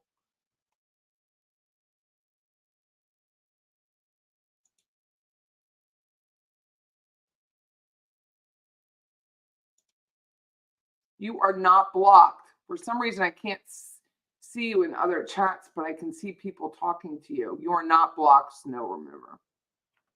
Nope. I don't know why. He wasn't released because I just looked him up. He's in prison.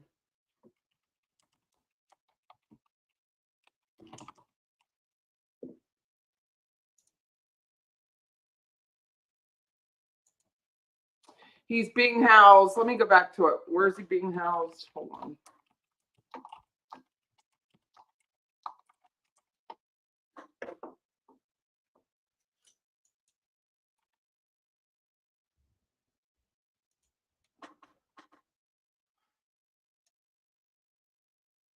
He's there for parole violation and not doing what he's supposed to do.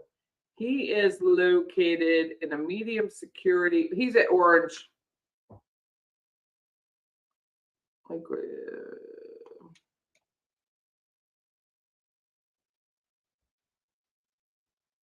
there.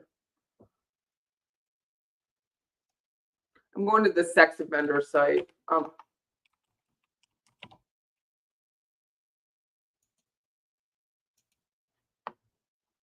Oh my God. Are you ready?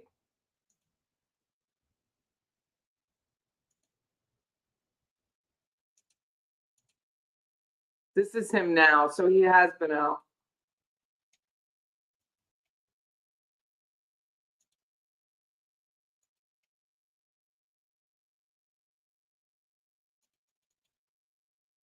Date of birth, November 6th. Happy birthday. He's only 5'6". He's tiny. He's a transient.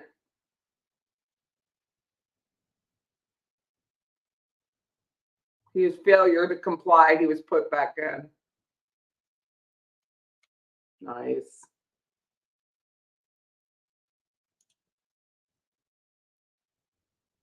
Life should mean life. It does when you murder someone here. She'll probably get life.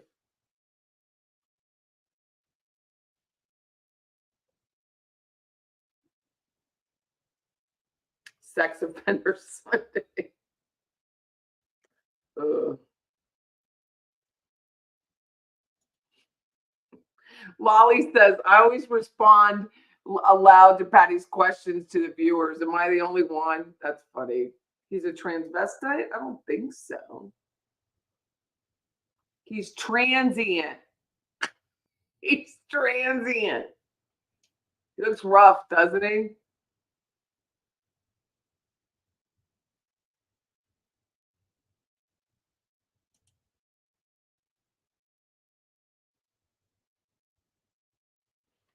It's nice that there's hyperlinks right in there so you can look stuff up.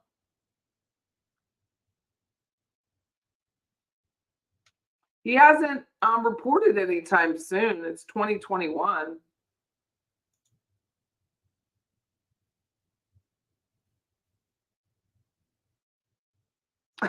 You're bad. That's funny. Hey, Frenchie's back. She says, hey, everyone, are you ready for Monday? I wonder who will testify for Melody. So I have that list. That's all I have for Sarah Boone's family right now. So I have the list of, let me get it. I didn't redact it, but I can read it to you, who her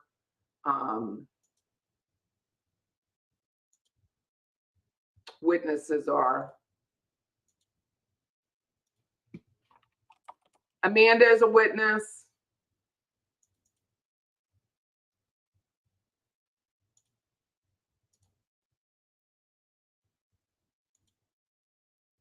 Can't show that. Let's see.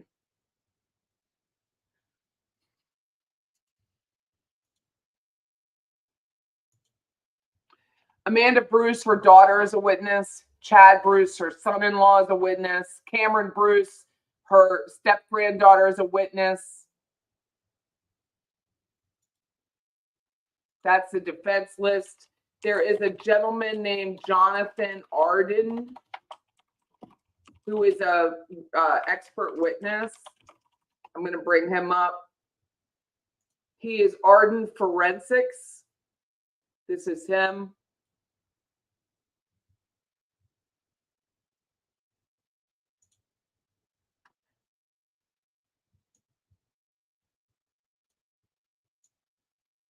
So Amanda's on her list. Chad is on the list. Cameron already testified. It was out of order, I think, because of her school schedule. Then this is the expert witness that will be speaking, which will be fascinating, to be honest with you, on behalf of Melody Walker Farris for the Farris trial, the murder of Gary Farris. So this man is Dr. Jonathan L. Arden, Arden. He's a forensic pathologist who is certified in anatomic and forensic pathology by the American Board of Pathology. His expert lies in, it's not a word I would use. His expertise lies in, I wouldn't use lies. Would not use lies if I'm going to be an expert witness. Just wouldn't use it. In determining cause and manner of death and investigation of suspicious and sudden deaths, both natural and traumatic. The work of forensic pathologists extends beyond the autopsy table and into the trial process. In criminal cases, the government uses experts called medical examiners as part of the case. Arden's career as a medical examiner spans more than 30 years, including 20 years in service as a government medical examiner in 4 jurisdictions. Today, he brings his expertise to court as an expert, an independent forensic pathologist with excellent credentials and a record of reliability and impartiality. He's available to work with the defense, plaintiff, or the prosecution in any jurisdiction in any part of the world, ever and ever. Amen. Then he goes on to explain forensic pathologists are specifically trained and skilled in injury analysis. He can answer questions related to mechanism, causation, and age of injuries, as well as address other factors such as trajectory of a gunshot and stab wounds.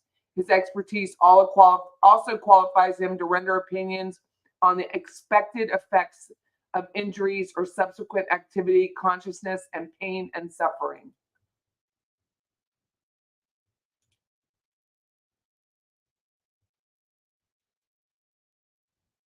His publications and lecture expertise include pediatric forensic pathology, death investigation and certification, death in custody, sudden natural deaths, mistakes in homicide investigation, and courtroom testimony. So he is on for the defense. And there's more. Let me get to the other ones.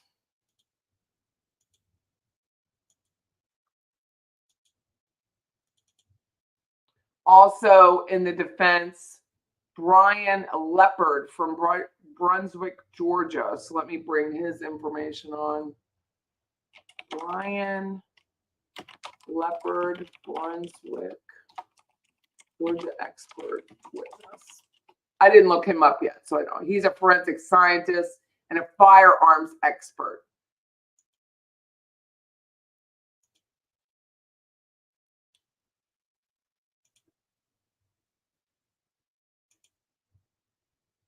This is Brian Leopard, independent forensic firearms and tool mark examiner.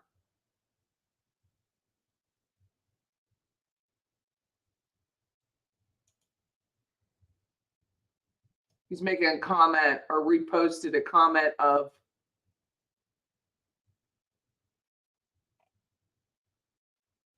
Karen retrial.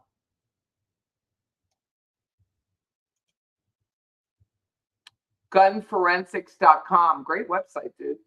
With over 17 years of experience, he can help you your firearms case. He's worked and provided testimony for both defense and prosecution. He will provide an analysis of unworked cases, post-conviction cases, as well as cases that need a second independent analysis. And that's his homepage. Free consultations. You know I'm not going to like this. Murder. Look, dude, you're probably charging, I don't know, $700 an hour, something like that, to go be a forensic. Could you just fill in your damn website so that people could take you more seriously? Could you? Could you do that? Could you do that? Come on.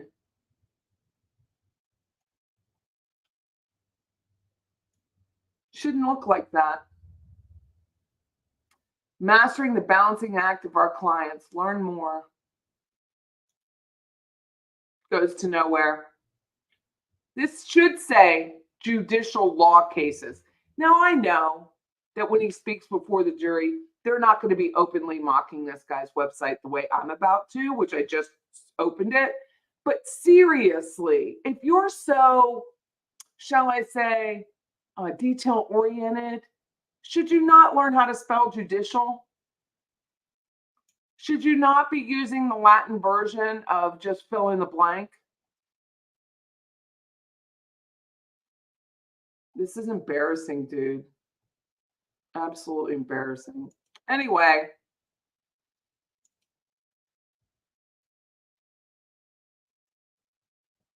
Forensic Firearms, LLC. I click it, it still comes out the same. It's just trash. Why have a website if you're not going to pay attention to it? I wonder how much he costs.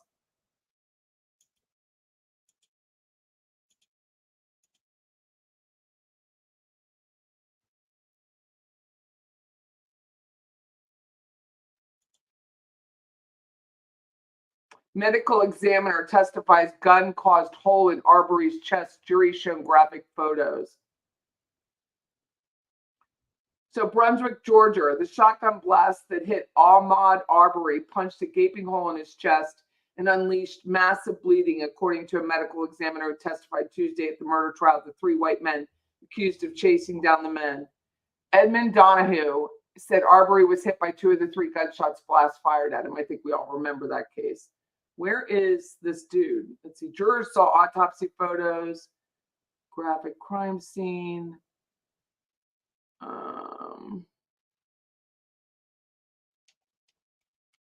Why is his face there?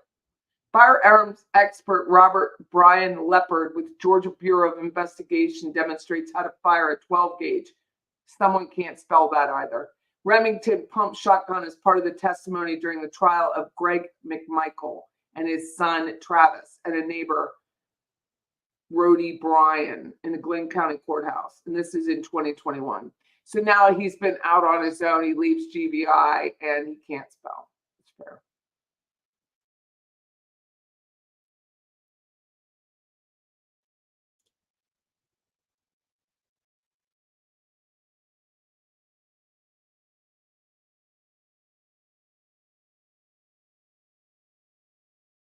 He was a former GBI lab supervisor analyst.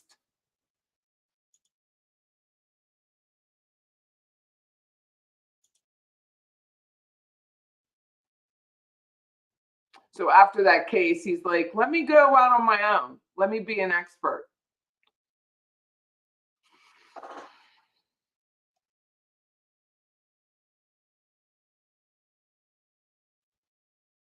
I did see that, Lori S. I did see it. She said, did you notice John Paulson's transient address was listed as Hiawassee Road? Hiawassee is all throughout Florida. So yes, but I did see that. He said he gives advice that matters, or at least Melody hopes so. Aw, good for you, Gene. I'm glad you're happy with the gifted membership. That's really nice.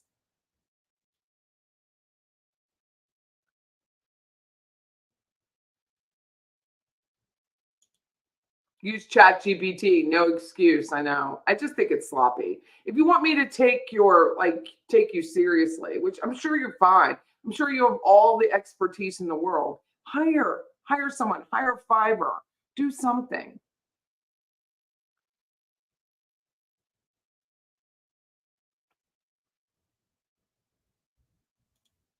He's a contributor for post-mortem today. Oh, Lord. And there is none? Apparently he is. Looks like he is. Let me go back to his. I think I got out of it.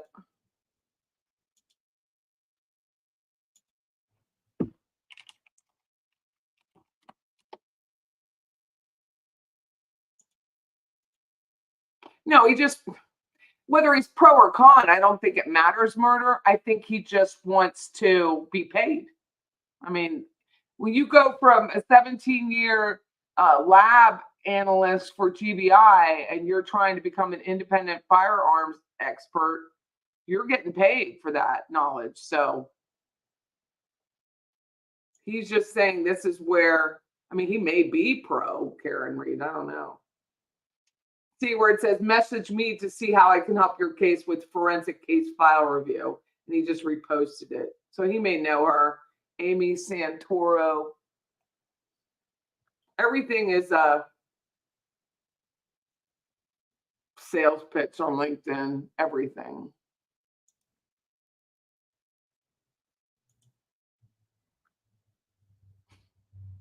Will Melody take the stand? Not if she has any common sense. She won't.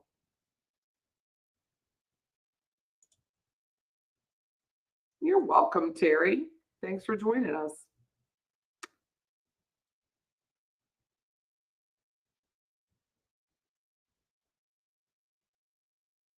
Is this happening to you now, Joe? Pins and Needles. I love that name too. Learning spell check would be a start. I know. Patty wears many hats. Yeah, and editing other people's websites is one of them. These kind of experts are whores for the court. That's true. Okay, let me go back to the, who else?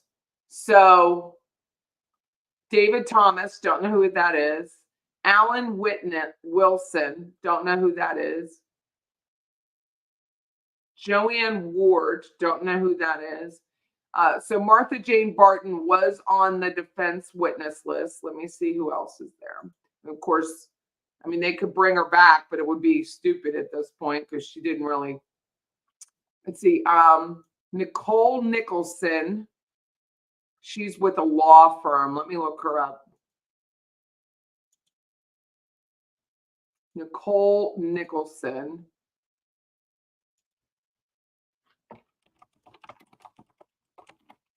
JJ Weaver. Oh, that's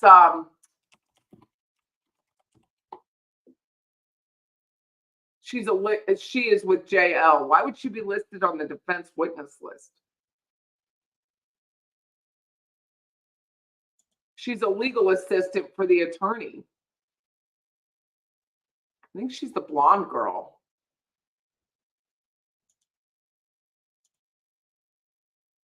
That sits behind him.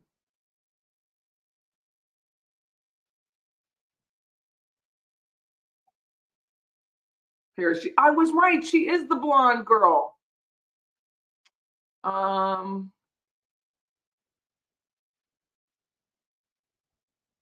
Jeffrey. John Lambert, Atlanta Audio and Automation. Let me look that one up. John Lambert, Atlanta Audio and Automation.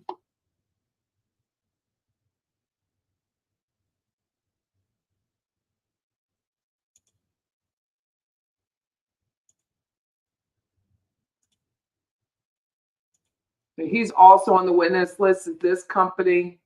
Don't know why.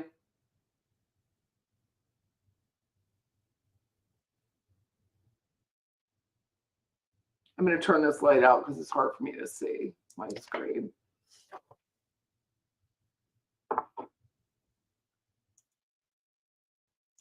He's a general manager, but he's showing up on the defense witness list. Don't know why. Maybe to talk about the house was supposed to be a smart house. Not sure. Who else? Jeffrey Rushbridge Esquire.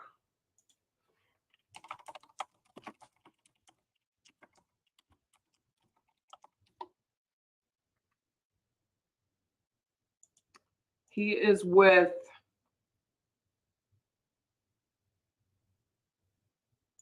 oh, okay. So he would have been, he's Will. He does wills.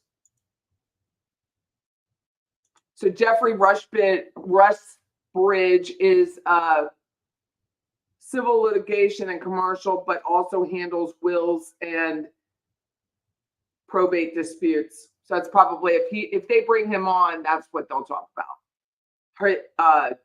Gary's will, that kind of thing.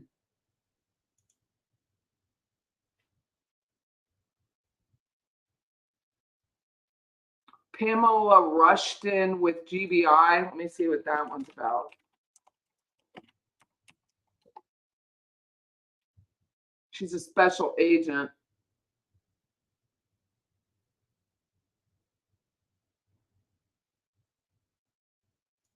Polygraph.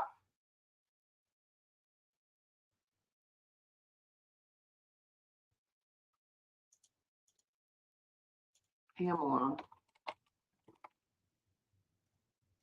She doesn't have her own email associated with it, but she's a member of the Georgia Polygraph Association, but I wouldn't read too much into that.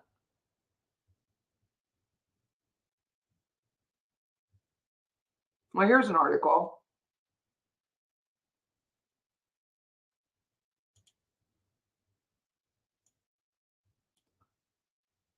Oh my God. If you make me subscribe to this, I will be so pissed. Here we go. Sears refused to take a polygraph. Let me do a little search here with Pamela. I always think of Pamela Pumpkin right now because of Halloween. Pamela Pumpkin just says on July 20th, Pamela Rushton met with Johnny Skeers at GBI Region 8 in Cleveland, White County, Georgia. The purpose of the meeting was to conduct a polygraph. She is a polygrapher. Exam concerning allegations that Skeers had assisted Rick Jones in defrauding BB&T. She is a polygrapher. They locked me out now. But I got what I needed. She is a polygrapher, so that's interesting. Let me see who else. Captain T.K. Pinyam. Hold on. Captain T.K. Pinyam.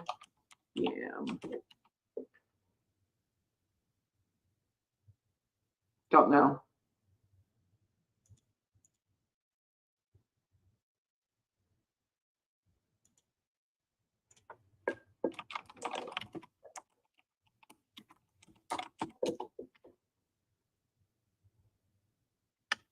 Mm-mm.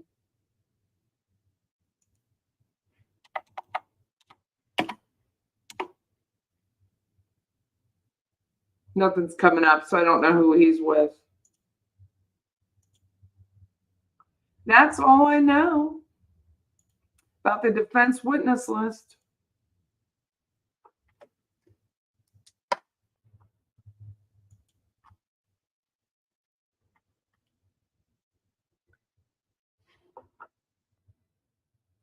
Melody's headed back to the clank, I know. But I'm interested to see what a polygraph person has to say.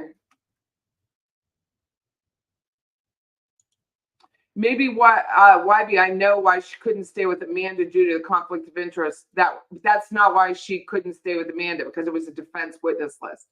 And I don't know if she's under subpoena or not, but she was removed because of Chad Bruce's child, Cameron, at the time, who was had custody. So there was an issue with custody, and she couldn't be near Cameron.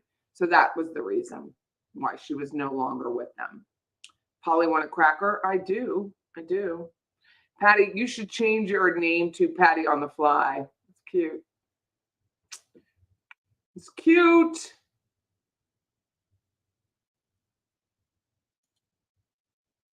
Polygraph person, because supposedly Scott failed to polygraph and Melody passed, but they're not admissible in court. So that should be interesting with you, with me, with all of you.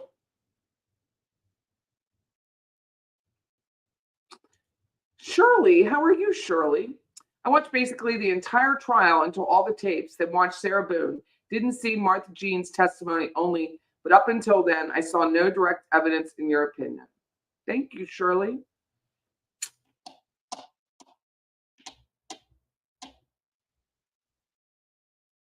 Whybe has a crush on our own Joe Jordan because he bakes. Don't tell anyone. Gary didn't start law school until he had kids. Interesting. So he had kids and went to law school and did it. That's amazing. Because I'm in school. I went back to school for cybersecurity, And frankly, I'm to the point today where I don't want to learn another new thing. I don't want to. I used to be so inquisitive until I went to school and I'm like, I only have one semester left and then I'll be done.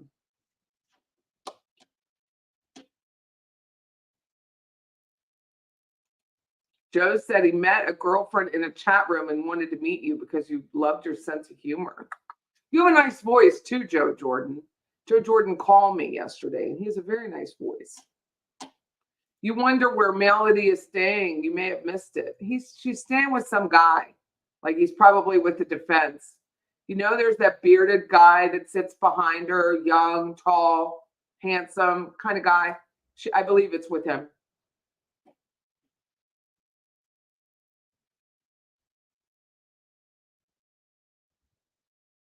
She needs a bunch of character witnesses, in her opinion.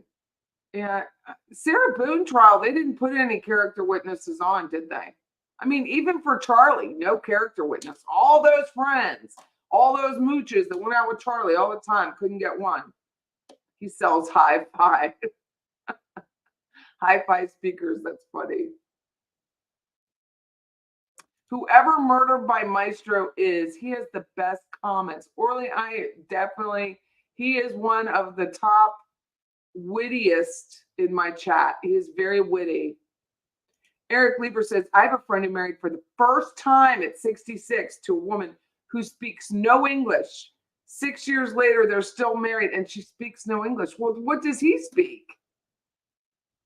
Eric?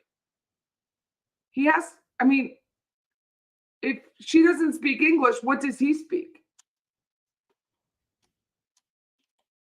Imagine Melody being examined about the diaphragm in her truck. I know. In her back. I don't know.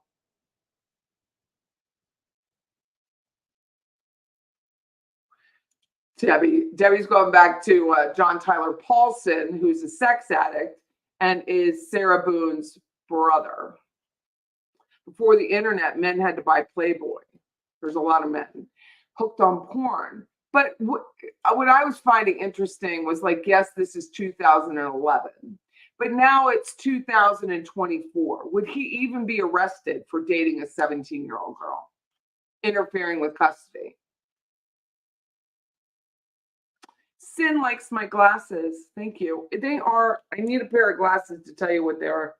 They are, what's the brand? Super Dry. They're actually men's, but you know me, I don't really stick to the mold.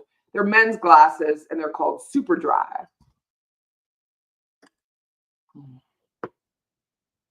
Terry says, I watch you a lot and you remind me of me. That is a nice compliment. That is nice. Joe says, so my girlfriend locked up to the French woman and started speaking French to her. And I must say, I was blown away. You didn't know she could speak French? I'm behind. Ooh, anyone who uses ChatGPT, open it and say, okay, I'm going to do it now. Because I leave my chat open all the time. What do you remember about me?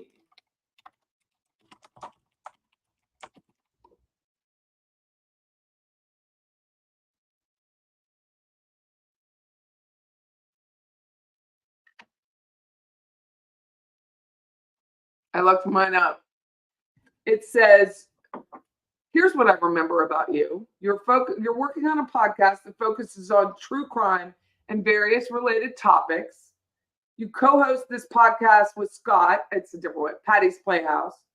Your podcast has featured local Tallahassee attorneys, judges, real estate agents, discussed other local topics and issues.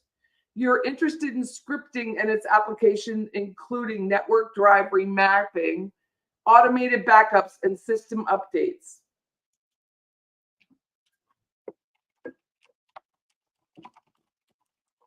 Let me ask him, when did we first meet?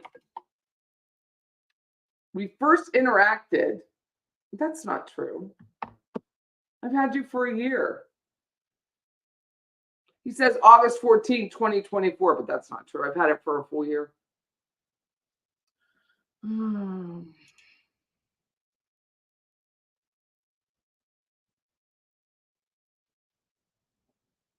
Maybe Jordan, that has to be when you go to date again, that has to be on your list of questions.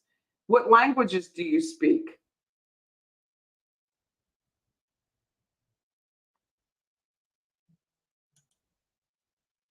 Hello, Hal. That's funny. Erica's been married once. I've been married twice. Damn, Joe. You're busy in that kitchen. You made sausage and gravy. I just made bacon and bagels this morning for my husband. Sarah, drink extra strong coffee if you're made to listen to her talk for any length of time. Me or someone else?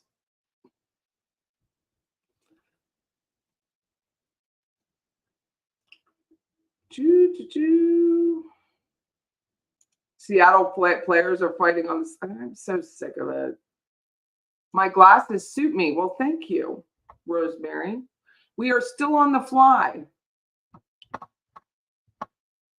Everything is unisex. Well, it is kind of nowadays. But the glass guy, when I went to go look, I was like, where'd you get those? And I was kind of nervous about it because it only has the one bridge. And he was like, oh, they're these. And I said, well, show me. He had to kind of talk me into them because of it, but they fit my face. They're so light. They're hard to believe you're even wearing anything. They're really nice and light. Because the opposite of what I wanted, I did not want the ones with the pads, but that's what I ended up getting.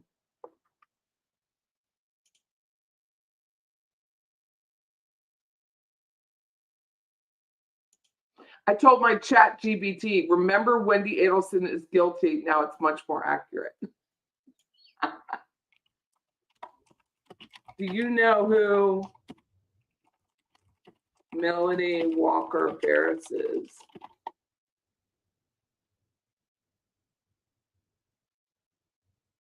Memory update. Does not know who Melanie Walker Farris is.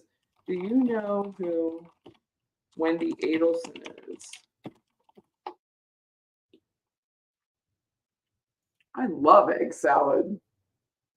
Oh, yeah. This is probably thanks to Murder by Maestro. He puts all of this in. He goes, chat goes, yes, Wendy Adelson is an attorney and the former wife of Dan Markel. Wendy has been a notable figure in discussions regarding the case, and her family has been scrutinized in connection with the murder. If you have any questions, let me see, is she guilty?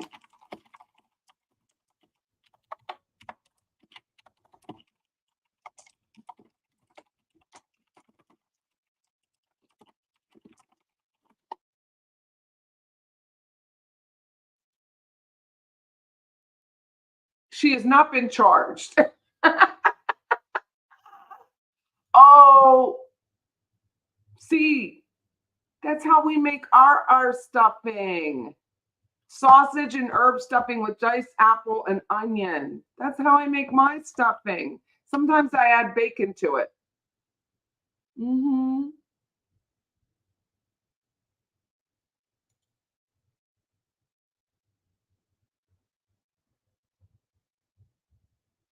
You're making French onion soup your first time. It looks simple. It looks a little time consuming, but simple. You like stuffing without turkey. I like stuffing. I just like bread. Damn. That's how we make it. My first ex-husband got his recipe from a James Beard cookbook, I believe it is, with the stuffing and sausage, and I use sage sausage, so I don't have to add a lot of sage to the stuffing because you can overdo it. So if you haven't watched, oh man, this lady is so delightful. Is it wrong to want to send her some t-shirts? Can I send her a Patty's Playhouse t-shirt? This is Martha Jane. Lives in Tullahoma, Tennessee, and she loves a Michael Kors purse. Brady's making applesauce in a microwave with apple juice, cinnamon, a pinch of nutmeg, easy in a microwave. So we made apple soup. No, we made apple butter when I was first married, and it was very hard. You had to stir all the time. Who would lend Melody a diaphragm? Her name is Sherry. Sherry with an I. I already looked her up. I don't want, she's innocent, so I don't want to like ruin her life and show her on YouTube, but I've already looked her up. Wesley uses sausage and oysters, pecans, cranberries, and cornbread. So you put oysters in with your sausage. My mom, we didn't use cornbread, we used white bread, but my mom would use, she had oyster stuffing and then she had regular stuffing, sage stuffing, but she didn't put oysters with sausage. You missed her testimony. Well, it's an hour. Does anyone want to listen to her testimony? You had a wonderful meat sauce. Now that you say that, Patty, overdoing the sage changes everything. My mom said it could make you sick, but I use sage. I use just a little bit extra of sage, and then I use Jimmy, whatever his face is. I was going to say Jimmy Olsen, but it's not. It's not Jimmy Olsen. It is. God, what is my name? I use the sage dress sausage in the stuffing, which I should make some. Yes, Claudia, I did. I'm going to have to send him a sweet text message. I cook my scrambled eggs low and slow too, but I don't have a gas stove, but I do it low and slow, like Ina Gardner says to do. Bye, Giovanni. Is Sherry on the defense witness list? She is not. Good question, Brady Starr. Hi, Joan. How are you? MaryJane is the best. She does have great hair. I can so see myself with this do when I get to be 84. Hey, Jude, JD Day. Tomorrow is the Feast of St. Jude in the Catholic Church. So happy feast day. Don't know if you're Catholic. I paid for a reverse recipe of the soup Nazi recipe, the mulligatawny soup, and no lie, it was the best soup I've ever made, but it took $1 million to make. Debbie says, don't use your real name here or Patty will find out all your secrets. That is true. If I want to look you up, I will find you. I will find you. Ooh, Rosalind. She said you can use 7-Up as liquid when using sage in your stuffing so the sage doesn't cause after effects. Burping, I guess. Good for you. Aw, Gladys Kravitz, the nosiest neighbor, says MaryJane reminds her of her former husband's grandma Eunice. She reminds me of my grandmother. She had that like pointy jaw and the lips, and boy, don't cross her. She was lovely. I mean, she had like 60 grandchildren, but like you didn't cross her. You didn't. As soon as MaryJane said, I was disappointed, I could just feel my own disappointment in my own life. Like having a woman like this tell you that she is disappointed in you should hurt your feelings. Like you should be hurt. You should have shame. She was amazing. You make your apple butter in the crock pot. A lot easier than making it on the stove back in, when did I get married? I got married in 1989. So then on a gas stove, you use chestnuts and sausage. I've never used chestnuts. Mine's I think it is the Jimmy Dean. Thank God, not Jimmy Olsen. Jesus, Mary and Joseph. James Beard, sausage, stuffing, recipe. I'm pretty sure it's James Beard was what he used. No, I lied. It was Miles Standish stuffing in the James Beard. This is what it was. Miles Standish stuffing. I can't believe that. I can't believe it just came up as soon as I put that in there. This is what the ex-husband would make, and it was delicious. The man could cook, ain't gonna lie. So it's sandwich bread, unsalted butter, which I like salt, so I use salted butter. Thyme leaves, the sage leaves, but this is what my first ex-husband would do. Dried rosemary, onions. I mean, he did it. He did do it all. Pepperoni, the breakfast sausage. He did the whole thing. Turkey gizzard. Some good stuff. Miles Standish. Some good. It's good for the gizzard, man. That crap was good. It was very, very good. I could. He was a good cook.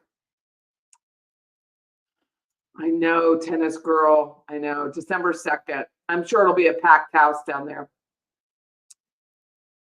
I only use sage and poultry seasoning in my celery and onions for my stuffing. Poultry seasoning is the other thing I think my mother used. I actually have. So I'm going to, in my spare time, I'm going to work on a cookbook. I wanted to make a cookbook after my mom died. So I have a bag with all of her recipes next to me. I'm going to scan them and put it on a thumb drive and then go ahead and edit it to a cookbook. And maybe by next year, I'll have it done for everyone, for my family for Christmas.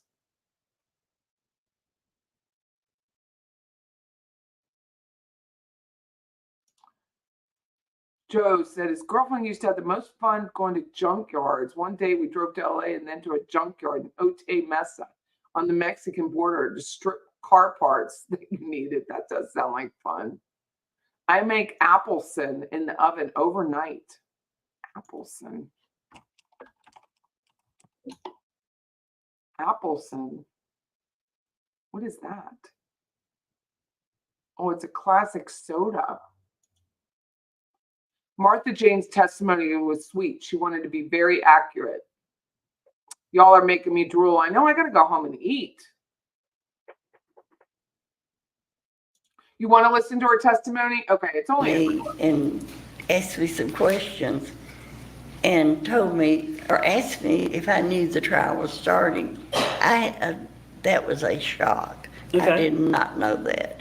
So that's the way I knew it was going to be on, but I didn't know. You talking about weeks before the trial when we talked? Right, Okay. right. Well, then someone called me and told me I didn't know about court TV, and they told me. So I looked and looked and finally found that may not even have been the first day. How'd you look? I have a Kindle, and I Googled. Well, Miss Martha, that's not true, is it? You don't have a Kindle. How many Kindles you got? Well, I have two. I have two of everything. Did you bring the two with you I did. to read? Uh-huh. All right. So did you Google it or something? I Googled Court TV, Melody Walker Farris, Cherokee County. And I finally found, and I don't even know what the first was. And like I said, this would have been after 10 o'clock. How much of the trial have you now? I did, and then let's see, this is the third week, is it? Yes, ma'am. I didn't watch any after I talked to you all. Talking about last week? Yeah. Did we tell you to stop watching? Mm-hmm. Okay. Up to that point, had anybody told you not to watch it? No. Okay. Mm-hmm. And did you see Rusty testify? I saw part of his testimony. How did that make you feel? Disappointed. After seeing Rusty testify, did you make a phone call to Cherokee County? I did. Who did you call? Well, I Googled Cherokee County Detention Center, and it came up 3 names, sheriff and their number. I don't remember the second, and then the criminal investigator, and I called that number. How were you feeling when you called that number? Oh, I had a heavy, heavy heart. Did you sleep the night before? I have worried about this for a long time. Do you remember who I think that was last Friday, October 18th. Is that when you called? Today's I Friday. believe so. I believe it was a week ago today. Now, I have around 10 o'clock our time, so it'll be about 9 o'clock your time. Is that about right? Mm-hmm. Do you remember who you talked to at the sheriff's office? Detective Hand. Hand? Hand, thank you. Now, how was he to you? He was very nice. He told me his name. I didn't even tell him my name. I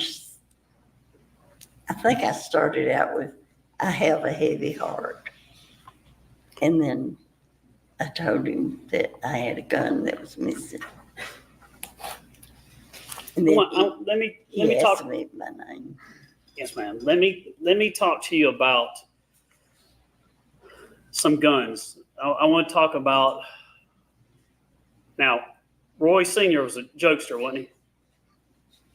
Yes. I want to turn your attention, I believe, and you tell me if it's not right or if it's around that time. I want to turn your attention to, well, before I get there, did you buy Mr. Roy a certain type of pistol? I did. I bought him a .357 Magnum. Do you remember what year you bought that pistol for him? No. No, I don't. Do you remember it would have been. What decade are we dealing with? It would have been probably in the early 80s. Okay. You remember where you got it from? No, probably, but I don't remember exactly. We had a gun shop out of Winchester, which was a neighboring town. A Ray Judge that everybody went and bought guns from. And so you men have a way of hinting and telling what you want. This was the second gun that I had bought there for him. And the first, I got my uncle, Melody's grandfather, to go with me to buy a Remington. I should know, I knew 1100, I think. You dove hunt with it. Okay. And you can skeet shoot with it. Now, did Mr. Roy like to hunt? Oh, yes. Yes. What kind of hunt did he like to do? Well, turkey, dove, deer. When he was growing up, squirrels and rabbits. Did he and Rusty ever go hunt together? They did. They dove hunted every year. They deer hunted, turkey hunted, and then they made 3 trips to Canada, black bear and caribou. You told me yesterday, I think, well, first time was yesterday, the first time you and I ever met in person. Yes. Mm-hmm. And was I nice to you? Was I nice to you? You were very nice. Okay. And you told me about Mr. Roy had a long shot one time. What was that? Oh, it was over 600 yards for a caribou. Where was that at? You remember what country? In Newfoundland. Now, at some point, now I want to turn your attention to, I believe, maybe 1979 at Christmas. Mm-hmm. Going back to Mr. Roy being a kind of a kid or a jokester, did you get a unique Christmas gift that year? I did. Was Rusty there? Yes. First of all, tell us how you would celebrate Christmas with a different family. What was y'all's procedure? Christmas Eve, we celebrated with Roy's mother and daddy. And then on Sunday before Christmas, we would celebrate with his children. And then as they had grandchildren or had children. And then on Christmas Day with my family. And this particular year,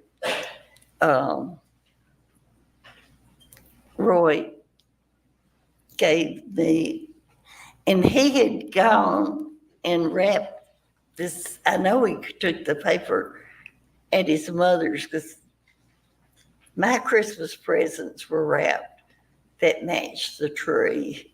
And this was this red and white paper. And he gave me the box, and it was heavy.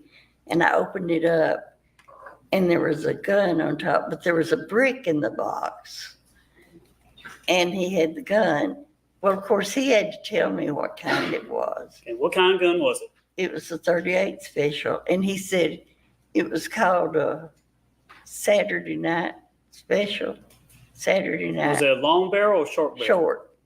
How short? Oh, it was very short. And he told me that I could use it. It was for my protection. And when you got the gun, did Mr. Roy do anything else with the bullets? He had rolled up $100 bills, and they were rolled up about like a toothpick and stuck in each cartridge. And of course, he joked that that's the only way he could get away giving me a gun. And that's probably all I saw. Now, this pistol, did it have a holster? It didn't then, but he got a holster for it. What kind of holster was it? It was just a leathery looking, it wasn't a thick leather, very slick, and it didn't have the belt on it. It was just to put the gun in, so that he wanted me to keep it in my closet. In our bedroom, his closet was on his side, mine was on mine, and he kept his .357 Magnum in his and wanted me to keep mine in mine. And I never did touch or hold it. I kept mine under my nightstand the where no one 38, could see it. you talking about the 38 pistol? Uh-huh. But the holster was a leather holster? It was. Miss Martha, you said Mr. Roy kept his gun on his side in his closet? In his closet. When you called law enforcement, you told them this information you're telling us now, is that right? Yes. I had to look it up because I didn't know. Tell them how you described your closet. Fibber McGee's, and you all may not know, it was an old cartoon, and if you open your closet door, you're liable to get hit in the head with something. Now, let me go back. Your husband, ma'am, I'm sorry, when did he pass away? 2014. And Mr. Roy did he get sick around that time, or is it a little before? The day that I went to Nashville to schedule my surgery, he had a second stroke. And from that time on, he was either in the hospital or nursing home. And would you have to go to doctor's visits and things around that time too? Mm-hmm. At some point after Mr. Roy passed away, did Melody come up, or during that time, was she helping you go to the doctor's appointment? She did. Was she staying with you during these times? She did. Now, after Mr. Roy passed away, tell the jury what you did with the .357 Magnum pistol, Roy's pistol, and your .38 pistol special. Tell the jury what you did with it. In one of our spare bedrooms, I had it wasn't a cedar chest, but it was a chest type that had quilts, sheets, that sort of thing. And I took those guns and put them in the chest. There was a TV on top of the chest. I don't remember, but I put a lot of stuff on top of the chest so that I didn't think anybody would look in the chest. It was too much trouble. Did you personally put those in there? I did. Just those two guns? Just those. Let me show you some photographs. This is the first one in Barton 1.1. Do you recognize, did we come up and pick you up to come to court today? Yes, And were you there when they were able to take some photographs of this? I was. Tell the jury what this is a photograph of. This is a gun safe that we have. And I guess because those guns had been upstairs, and Roy wanted them for my protection. I put them in the chest instead of in the gun safe.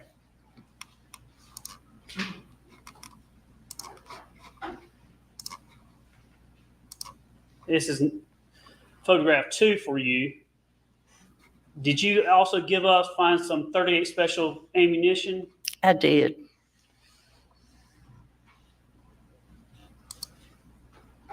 Is this the box that looked like? Yes. Do you remember what all ammunition you had for the 38 special through the years? On my shells that were there, it was a box that had a TGY, which is an old, I mean, it hadn't been in business forever. And that's where my shells came from. But they weren't there. And this is the shells that they opened up while you were there? Yes. And that's 4.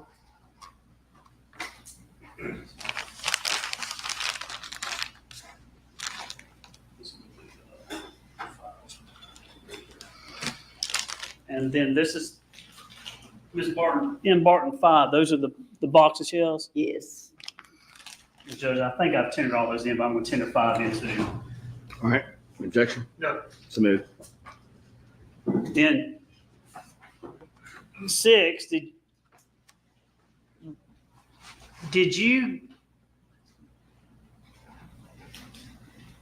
did the 38 special pistol, I'm going to ask you some questions later on, but just right at the moment, did the pistol go missing? It did. Did you start looking for things in your house? I did. How much did you tear your house up and things in the house looking for it? Oh, well, I knew that it was only upstairs. And I looked everywhere. Closets, dressers, chest. Do you have how many, you don't have any children, ma'am? I don't. But you have a niece and nephew close to you? I do. And then is it Jennifer? Yes. Did she encourage you to look before you came down here for us? Yes. Did you go back and look through the house again? We did a complete search. Does Jennifer love you? She does. She want to make sure you look through the house? Yeah. Now She this is, even said, she called and said, how did you know it was a 38? Well, Roy told me. now this is number 6 for you. It's a photograph of a sock. See that? I Do you do. know whose sock that is? I don't know whose sock it is. I'm sure it's Roy's. There were some shells down in it. And he would, of course, he had 4 to 11 hunting coats. And hunting, he had a backpack and everything else that you could imagine for hunting. Did you find anything in his pockets in the hunting clothing? Yeah, I found that, and peppermint candy. He was so afraid he'd get a coughing spell that he'd always carry peppermint candy with him. Judge, I'm Tim Evans, M. Barton 8, which I thought previously too, but just for the record. All right. Any objection? No. All right. So moved. And Miss Martha, this is the sock with the bullets that you found in there. Right. Did you find any other ammunition for a 38 special in your house? No, But you said some were missing? Were some bullets or ammunition missing? my, that went with my gun. He bought me a box of shells to go with my gun, Okay. and they were missing. So it's not those boxes. No, because it was. Do you remember the that brand of the one? TG&Y, which was in the mall. And he just went there and bought the shells for me, but they weren't there. Do you know what brand they are? No, I didn't know. These are the bullets that you found in the sock and then photograph 8. Mhm. 9, just to safe again. All right. What is this one? That's a 357 Magnum. That's Roy's gun. Yes. Now, in this photograph 11 for you, Oh, no. No. all right, I'll go. You were supposed All to do a I'm Miss close-up. Miss Barlow. I'm on 12 now. Just tell the jury what that room is. Have you ever heard of a junk room? I'm trying to go through and get rid of, I'm gonna have to downsize. And I move things in there. But this is the chest at the end of the bed. Now, I've still got things piled on it, but I had a TV and I don't know what else. I would get, or I do get, my nephew Bruce, who is, he's 59. And sorry, I told that Bruce. And then my Jennifer, my niece, is a little boy, 15. And so he carries things, they both carry things down and carry to Goodwill for me. And as we go through this, tell the jury, this is photograph 13. Is it correct? You moved your 38 and the 44, your gun and Roy's gun, you put them upstairs in this chest here. Is that right that we see in the photograph? Mm-hmm. Do you remember what year you put those up there? Yes, it was 2019. 2019 that you put them up there? No, it was 2019. No, I don't remember exactly. It was after Roy died that I put them up there. So it was after 2014 Okay. that I put them in there. It was 2019 when I discovered they were missing. Okay, that's what I want to. The 38 was missing. What I want to ask you is, and I'm going to show you a picture. I'm going to go back to it. This is number 13. This is number 14, the photograph. And then let me back to 14. I'm sorry, Ms. Martha. And then this is 15, just kind of the contents of the chest as we took them when these were taken recently, right? Yes. After the defendant was arrested in 2019, did you go upstairs to do something with the, I guess, TV and other stuff with this chest? We were taking some things to Goodwill. And so we looked in the chest. And at that time, I had quilts and sheets. And I had it down under. And when we looked, just the 357 Magnum was there.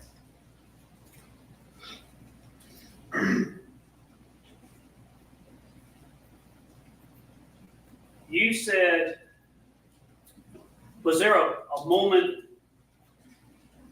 that Melody, before she was arrested, before everything happened with Gary, was there a time that she was at your house and you told her where some things were in your house?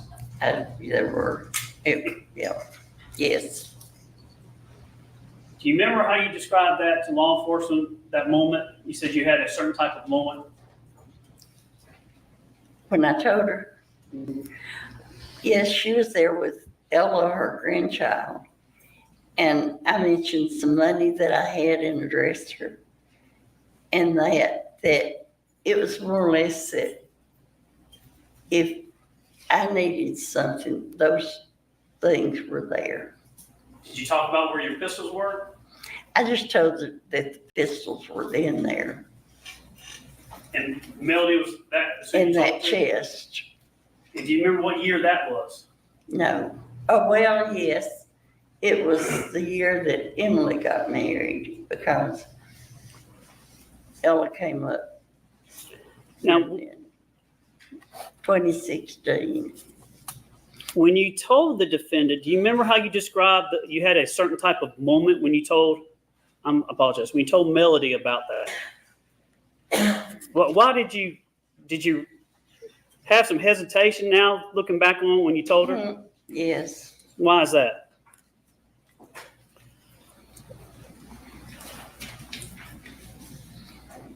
Well, it's gone.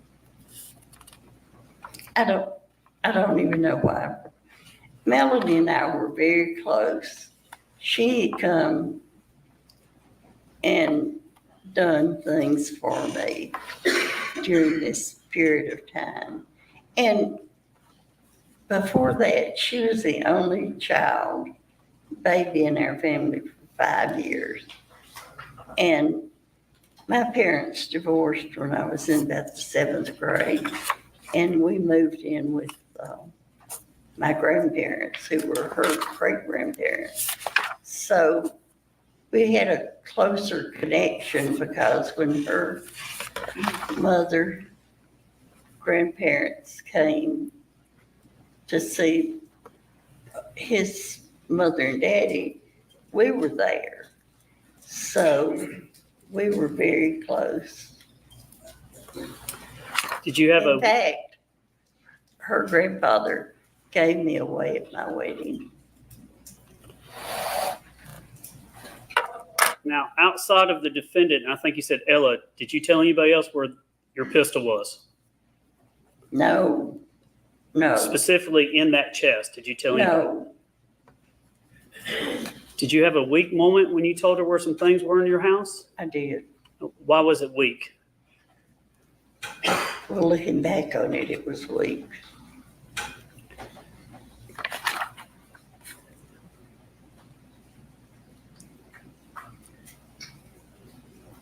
After you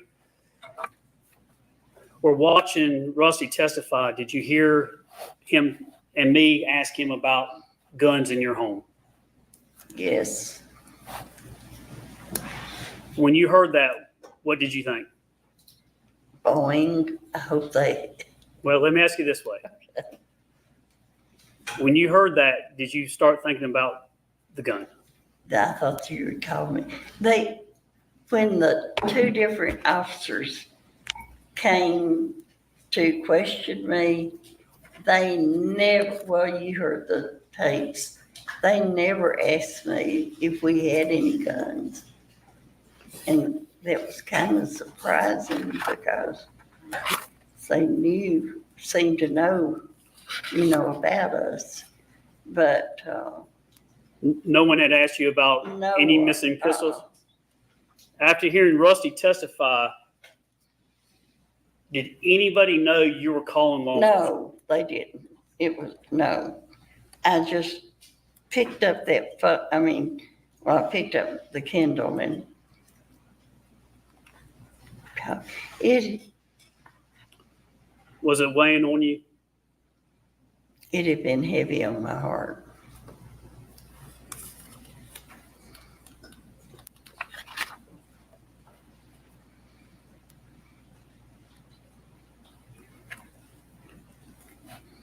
Did you feel like you just had to tell the jury about it? I felt like it was the right thing to do. Judge, I might just have one more.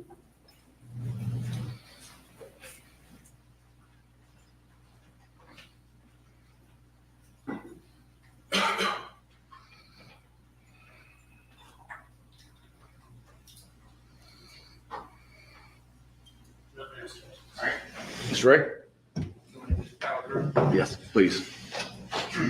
Ms. Parker, you just said that it was the right thing to do, right? I did. Okay. But you knew that gun was missing for the past 5 years. Oh, You just testified it was 2019. yes, from, when I broke my arm and got out of she was arrested when I was broke my arm and foot. I just asked you, 5 years later, it's the right I time. was trying to figure out how long it'd been. Okay, 2019, yeah. Okay. That's when it's the right time to let people know that the gun was missing. Right? It had, Right? yes. Okay. After you've watched a 3-week long jury trial. I did watch it every day and all of it. Okay, let's go through. Who all did you watch? Did you watch Scott? Part of it, Okay. How about Chris? a little bit. Jenna? Who? Jenna? No, I didn't see that. Emily? I saw part of Emily. How about any of the experts? Dr. Atkinson, Who was he? medical examiner? I saw part of him. How about the GBI agents that tested the bullets? I may have seen that one. Okay.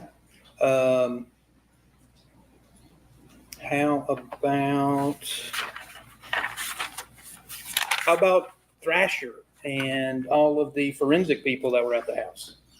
I saw parts of those. Okay. It, How about all the photographs? Did you see them putting the photographs in? no, Okay. You know, like just like they do here. You didn't see that on your screen? no, Okay. I'm going to come back to some of this. So in 2018, you were investigated, or not investigated, you were interviewed by law enforcement 2 separate times, correct? right, Right. That was by TBI agents as well as Detective Hayes and Detective Bugg. yes, Okay. Now, you recall that during your interview with Detective Hayes, you recall Melody talking to you on July the 5th, right?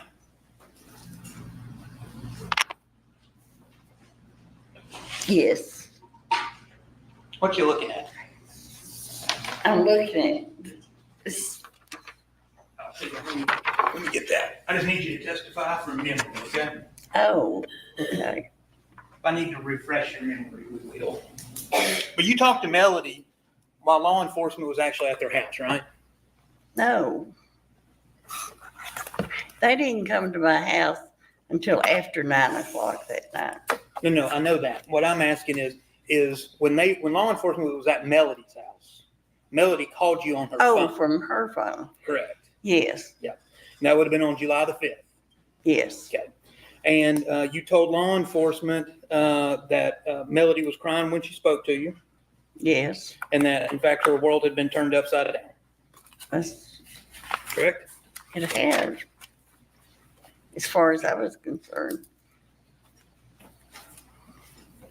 Now, going to what Melody never told you specifically not to talk to the police, right? She said their attorney told her to tell people. She told me that the attorney told. Melody's never told you anything to tell law enforcement? Oh, no. Okay. Mm-mm. Now, you've known Gary was shot since 2018, correct? And she said, yes. When I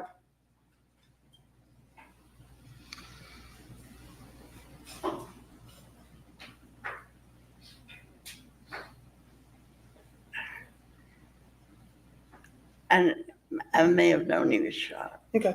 Let me, just because you kind of on the fence. Now, I'm going to show you, this is not a certified transcript. This was prepared by the district attorney's office. What I want to do, I'll point to a line. Okay. And this is where your testimony was. Now, the first thing you're going to want to do when I show it to you is start reading it out loud. I just Okay. need you to read it to yourself, okay? That's right, you said testimony. Is this a preliminary or is this an interview? No, this is an interview. Okay, so it's not testimony. Oh, sorry. Right. I meant transcript, I think. Yes. So, not a certified transcript. So, ma'am, so you see M. Barton, that's you up here. So if you read from there down to there. Just to myself. Yes, ma'am.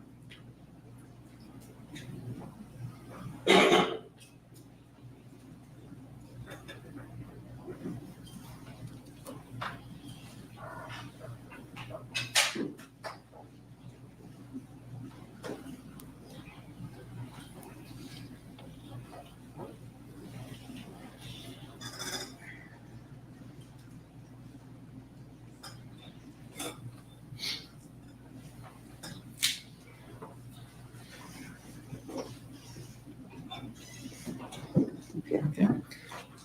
So in that interview, you make the statement that at least someone had told you that Gary had been shot 2018. Right. Now, do you also recall in that interview, I think Mr. Fogus asked you, did they provide you with both of the recordings of your interviews from the TBI and Yes. Okay, so you listened to both of those? I did. Do you recall talking with them and telling them where you came up with your own theory about what happened? Did someone had come off the road and, Mhm. yes. I Someone did. had come off the road and encountered Gary? Yeah, Okay. to Rob, something had happened. And you also remember telling law enforcement that you didn't think Melody could do this because Gary was her livelihood. I'm sorry. It's my voice is starting to go out. You remember stating to law enforcement that you didn't think Melanie could do this because Gary was her livelihood. I didn't. And in fact, you said that Melody did not know if they even had money, right? Melody didn't know how much money they She- had, where it was at, anything No, like she that. didn't have any control over that. Okay. Melody had nothing in her name. Nothing. Gary controlled all of the money, Right. and he controlled it with an iron fist somewhat, didn't he? To the best of your knowledge. She was able to buy pretty much what she wanted, but the cards or whatever she used, the notice went directly to him, and he would know Yeah, he would know what she was what buying when she she bought it. spent. Yeah. Okay. Yeah. Now, moving on from that a little bit, you'd also talked about you got a woman that cleans your house, right? I do. That she still cleans your house? No. Was she in 2018? Yes, she came while Melody was there. When did she stop cleaning? Just before COVID, she had to have a hip replaced. And then, of course, COVID came and then she had to have her other hip replaced. How often was she at your house? Between Every other week. 2018 and Every- 2020? The cleaning lady? Every other week. Every other week, so twice a month? Every other week. Well, that'd be twice a month, wouldn't it? Well, I guess it's the same thing said different ways. well, she just came every other week. Every other It week, didn't okay, matter. every other week. Yeah. Now, you had this lady, and you actually told law enforcement that whenever you go into the nursing home, you're taking her with you. Yeah, I did. But you also, She takes care of me. but you also had some complaints about her, right? She'd move stuff around when she cleaned. Oh, she redecorated it. And you said you couldn't even walk around your own house after she got done cleaning. Oh, no, it wasn't that bad. It was just that she would just move.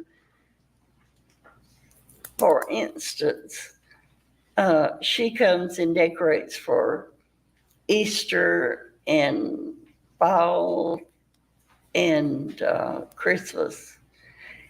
And I guess when she came Easter, she walked in and she said, "Oh, I've decided we're going to move this picture that was in the landing and one that was in the den." And she just took it and moved it. But she cleaned houses for the wealthy people in Tullahoma. Mm-hmm. They had a lot better taste than I did. And she knew, and I never complained about what she did. Oh, no, I understand. But she did move things around in your house. Just that. And she wasn't in the closets. You did state that she likes to get stuff out of the closet, right? No, she didn't get out of the closet. When she first started cleaning, she did a cleaning of the closet, but, she did get my clothes out for me when I broke my arm and foot and sent them to the nursing home, she thought I needed to wear, which I ended up wearing. And that's fine. Do you stay at home with her while she's cleaning? Oh, yeah. Okay. Either Roy was there most of the time. Roy, Because I still work. yeah, you were still working at the bank. Right. Okay, so, even after Roy passed away in 2014, she continued to be there up until 2020, right? You said she left at COVID. Well, whenever it was. Okay. Yeah. You also had talked to law enforcement a little bit about there had been a man break into your house. Oh, that Or was not a like man, I'll say there was 2010. a boy had broken into your house. Yeah, that was in 2010. Okay. You also have a niece and nephew. I think your nephew is Jennifer, and I just know your nephew's last name is Brayton. Bruce. Bruce Brayton? Mm. Okay. Now, you had talked about Melly had a key to your house. Doesn't Jennifer and Bruce have keys to your house? They do. Okay. Who else has keys other than, I assume, the cleaning lady? Does she have a key? I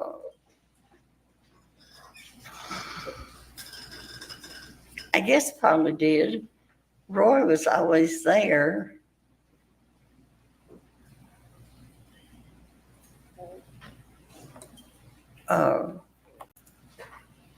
I don't. She may have a key. So let's just, and I'm talking, relevant time periods, 2018, 2019. So Melody's got a key, cleaning lady may have a key, Jennifer's got a key, Bruce has a key, and there may be other people with keys. No. Well, you're Rusty. Rusty's got a key. Uh-huh. So at least 5 people. During all this time, my niece was not coming to my house. During 2018 to 2019? Okay, but if you weren't there, you wouldn't know she was there, right? Well, no, I wouldn't know, but she. And I was just asking, she does in fact have a key, though? She does. Okay. Now, I'm going to come back to that. Well, let me just go ahead and ask, have you talked to, because you got down here Wednesday night, right? Right. Did they put you up in a hotel? Oh, they did. Did anybody come with you? No, Jennifer didn't come? no, Okay. Bruce didn't come? no, Have you talked to Bruce, let's just say this week? no. So you wouldn't know that my office called and spoke to Bruce? No. Okay. Now, the bullets that you were talking about, sitting way over there, I couldn't hear you. The bullets you were saying were missing, not the Winchesters that we have in the box. So can you say it again, what brand those were? I don't know. Or you kept saying they were something. I think there was a store. I can't figure out what you were saying. Well, it's no longer good. There was a TGNY. TGNY? TGNY. And it had, you know how stores used to put their sticker on. You probably don't even know that. But My grandpa owned a Radio Shack, and it used to say Radio Shack and that's the price on it. used to, when you went to the store to buy something, well, it had the price. But I remember that this one had TGNY on it.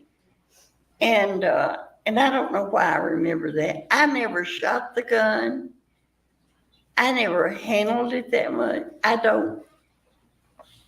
I have a healthy respect for guns because my husband, when he went hunting, it wasn't, I mean, he might go hunting when I was there, but he would like clean or whatever you do to guns the next day. He didn't have the guns out in my presence. I could not tell you.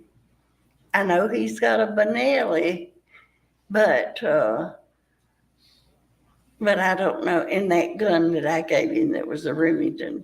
Mm-hmm. But in that 357. But now, honest to Pete, if I hadn't just seen it, I probably wouldn't even know what that thing looked like. The gun? Right? Yeah. That's what you're talking about? You wouldn't know Yeah, what it looked because I didn't. If it were a pair of shoes or a purse, I guarantee you I could tell you. like? Absolutely. But they didn't interest me. I didn't handle them. So I basically, just knew I had one. you just put it away, put it in your nightstand. Well, it got moved around, but eventually you put it in your nightstand drawer and you just went on about your business. It wasn't in the drawer. It was underneath on the floor. Okay, yeah, underneath. But it was, my nightstand is where you had to get down under it to slide it in. Now that holster you had talked about, you said it covered the whole gun. Mm. It did, and Well, Allison, can you stand up? Is it a holster like this? You know that the whole gun's in, I can't see that far away. like that? I Can you see can't. that? No. Can you walk up to her, Judge? these glasses are close up, they're not my distance. You don't get to hide over in the corner anymore. No, it didn't. No, you could see the end of the gun out of it. Okay. Yeah. It was, I mean, you know, this was old. It wasn't, Well, let me do one thing real quick. And Judge, We need to get a picture. If you just perfect. Yeah, we'll do that. we'll just, that we had Deputy Allison approach the witness showing her holster for her service weapon. And the witnesses indicated that it did not look like that. no, it didn't look like that. Thank you, ma'am. Now, so it's sometime in 2019 and Melody is arrested and you notice that the gun is missing, correct? I did. And you continued to talk to Melody while she was in custody. Y'all talked on the phone calls. I did. You never said anything about a missing gun to Melody. Okay. You No. never called law enforcement and reported this gun stolen. No, Okay. You still have not reported this gun stolen. I haven't. And that's another thing that came up that I thought, ooh, I haven't done that. But I couldn't describe it. Yep, you can't. But, well, I'll get to that in a second. So you can't actually tell the jury what this gun looked like, right? We got to say it out loud because he's got to be able to hear you. Oh, no, I can't describe it. Okay, can't describe it. But for some reason you remember it's a 38 special. There were other people that I've told that I got a gun for Christmas. And then I've told that I have a 38 special. I mean, I've told that before I found out it was missing to someone. Okay. What do you still have a receipt for this gun? No. Do you have any? Well, I don't even know where he bought it. Do you have any photographs of this gun? No. Now, going to your testimony, because remember beforehand I was asking you about what you had seen. Where are you watching this? You said you watched it on your Kindle, right? Mm-hmm. Okay, so you're watching on the Kindle. Are you watching like YouTube? Like the YouTube app? Well, part of it, sometimes it would come up YouTube. And then part of it was, you could see that several. And it was just like. It just shows it. Yeah, that's what they zoom into when we're not in court. But the YouTube wasn't like that. It had a little man down in the corner. That's what I'm going to get into. I'm going to show you a picture. Okay. So you have not seen this photograph that I'm going to show you. But what I'm going to ask you is because you had told law enforcement that there's a little man, I think that's what you said, little man in the corner that's got headphones on. Yes. All right. And I'm just going to show you and see if this is the man that you saw. No. That is not Oh, him? this. Yes. Yes, this is a man. Okay. Oh, yeah, that's Rusty. Okay, Yeah. yeah. And so we'll just perfect the record. Okay. Okay. So this is the man in the lower right corner of what I'm going to call Barton Defense 1. Okay, And is that correct? yes, That is the man that you watched. yes, And the other man that's Rusty Barton. right. Okay. And you're watching it. Are you kind of familiar with YouTube? No, Does this kind of look like what you see when you watch it on Kindle? uh-huh. It does? All righty. And Judge, at this point in time, we move in Barton Defense number 1. All right. I stipulate to it. All right, submit. Will you switch it over to them? Look, that's on post. It's on.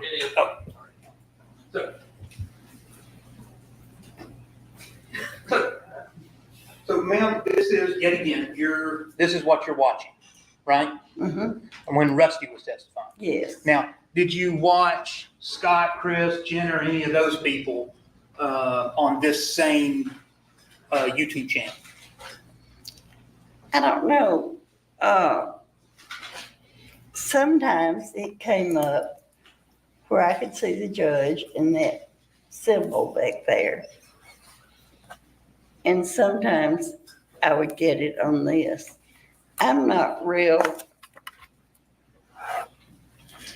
computer. Computer I'm savvy? not a guru on this. And that's perfectly fine.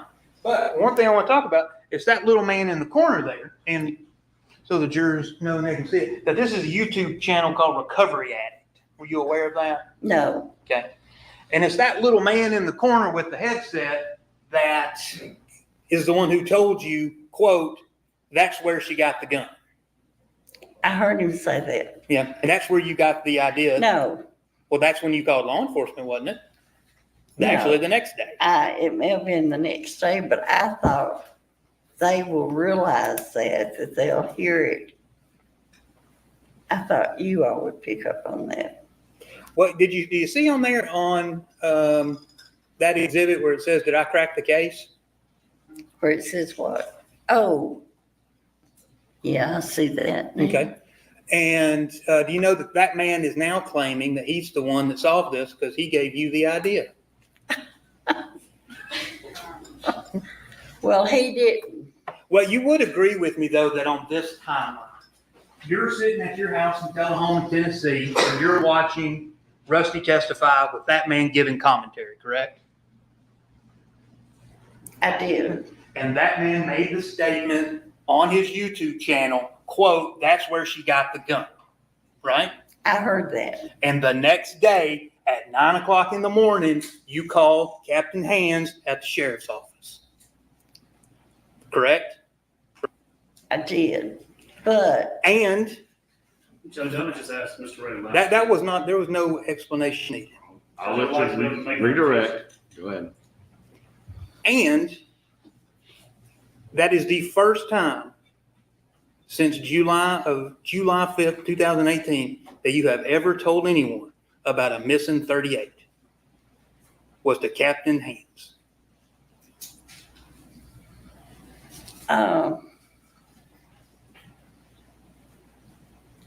no, Who else have you told?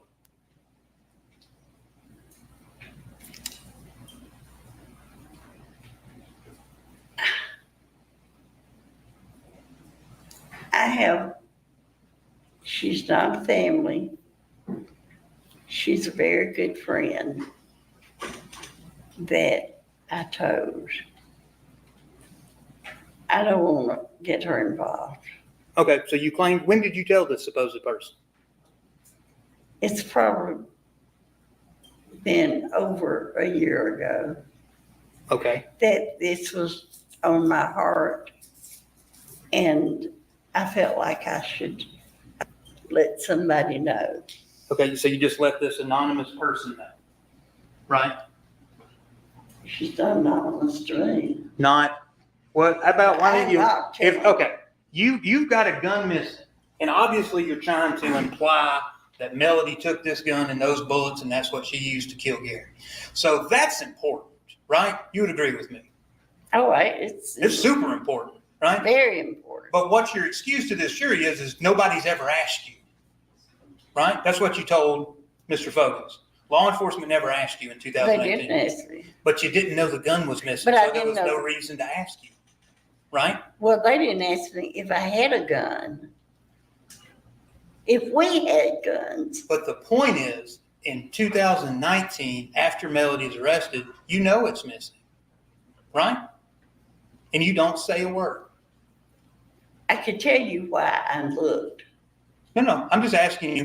You didn't say a You word. don't want to know. You didn't say a word to anybody about this missing gun until Friday of last week, right? Well, I have discussed it with one person. Well, let's go ahead and get into that. Now, you claim that you did not know about the affair between Rusty and Melody, right? No, I didn't know. Well, about the affair. What did you know? You told Mr. Bogus you didn't know. Judge, I'm going to object and ask Mr. Ray under 611, 623. She is 84. I ask him to slow down and ask the questions appropriately. He's got her on cross. If I think he's inappropriate, I'll slow him down. Ms. Barton, you testified with Mr. Bogus you didn't know. And so I just asked you if you knew, and you said no, well. So did you know or did you not? I did not know the affair was going on. Okay, well, what else were you going to say? That I knew that they talked too much, and I talked to Melody about that. That you thought they talked too much? Okay. That she was still a married woman. And obviously, you're not, if this is in fact the first time that you learned about the affair, you learned about it while your stepson was testifying on live TV, right? Unfortunately, And along with does the little man that you watch that makes these comments during the trial that you're watching, did he ever say anything about the affair that you recall?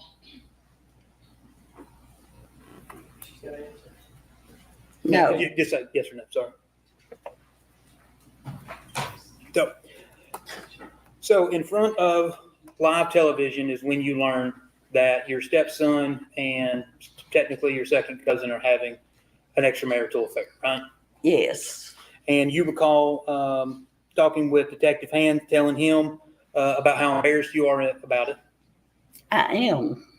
And that I think you actually said that you can't even hang your head up in Tullahoma anymore, right? Hold it up. You can't hold your head up in Tullahoma anymore, right?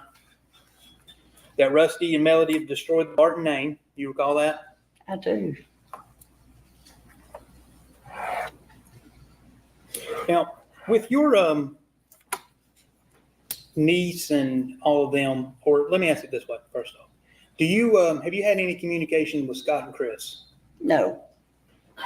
And that would be since, let's just say since 2018. Since 2018, yeah. You have? I haven't. You have not? Okay. No. Do you know if your niece Jennifer, she's had any contact with I Scott do and Chris? not know. Okay. And Rusty's your stepson, right? Right. But you're 13 years apart, right? 'Cause I think he said he's 71 and you're 84. Well, he is, yeah. Okay. But I never thought. So was Roy much older than you? He was 7 years. 7 years older than you? Okay. And you don't have any biological children, correct? No. Right. But you recall talking with Captain Hand. It is Captain. Yeah, Captain Hand. Talking to him and telling him that basically you're not happy that Melody's throwing Scott under the bus, was paraphrase of what you said, right? I wasn't. You weren't? Because in your opinion, even though I know you don't have any biological children, but you were very close with Kay, I believe, right? Right? And y'all talked about a mother should always protect her children, correct? Right. And that a mother should do anything to protect her children. I believe that. You believe that. And it made you sick to see Melody blaming Scott and Chris, didn't it? It did. Okay. And then After the fact.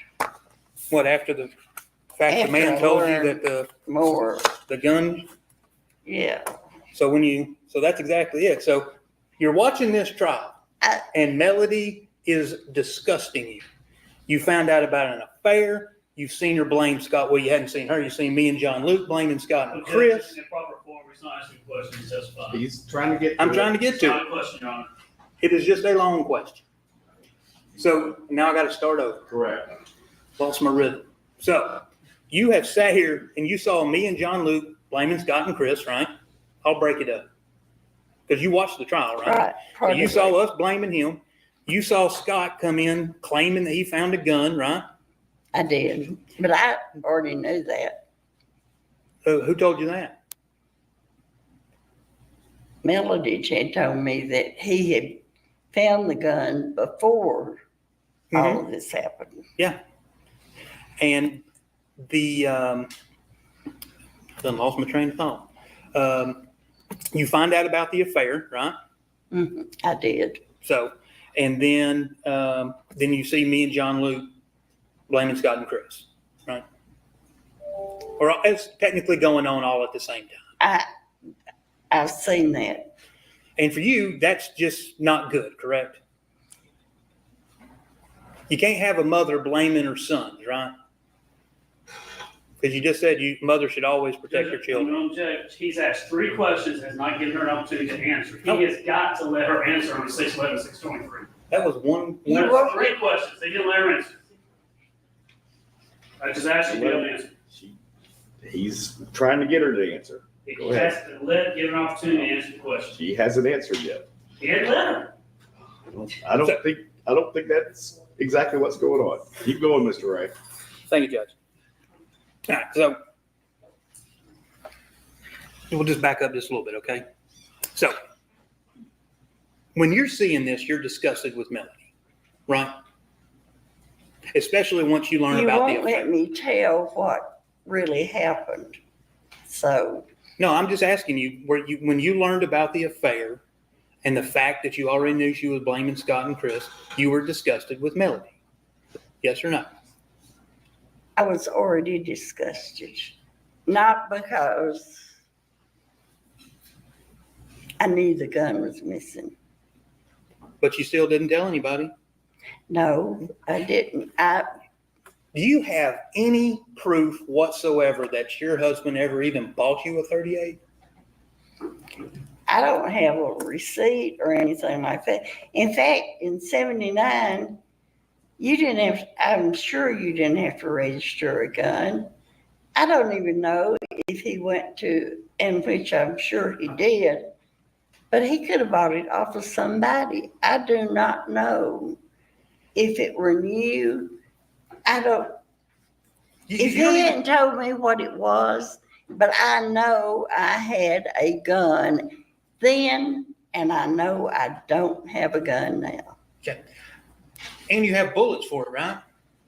Yeah. Yeah. And since you've watched the trial, tell me who else doesn't supposedly have a 38, but they got bullets for it. Do you know? No. You weren't watching when we had tendered in somewhere up here the bullets found in Scott Farris's barn and bedroom? No. That they were 38 special bullets? I told you, You I weren't- did not see all the trial. July 24th, 2018.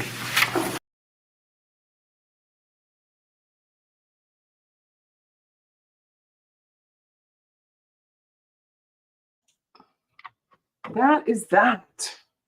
That was super fun.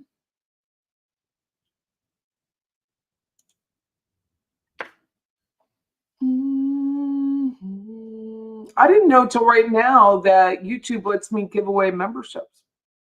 So I was just pinning a message to the top of YouTube, and it's like, you have 10 memberships to give away. So I gave away 10 memberships. I know, isn't it cool? I didn't know that.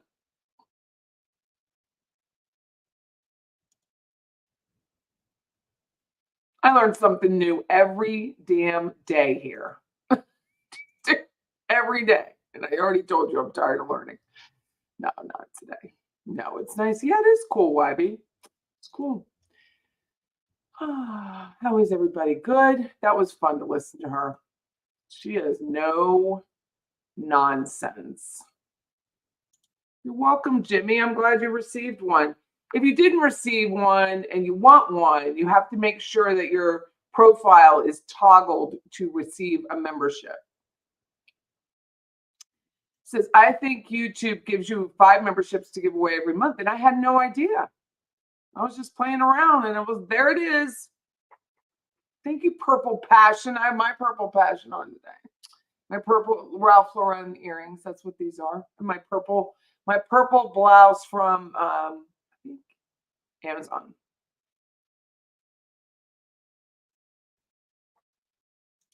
Oh, I crashed your computer, Debbie.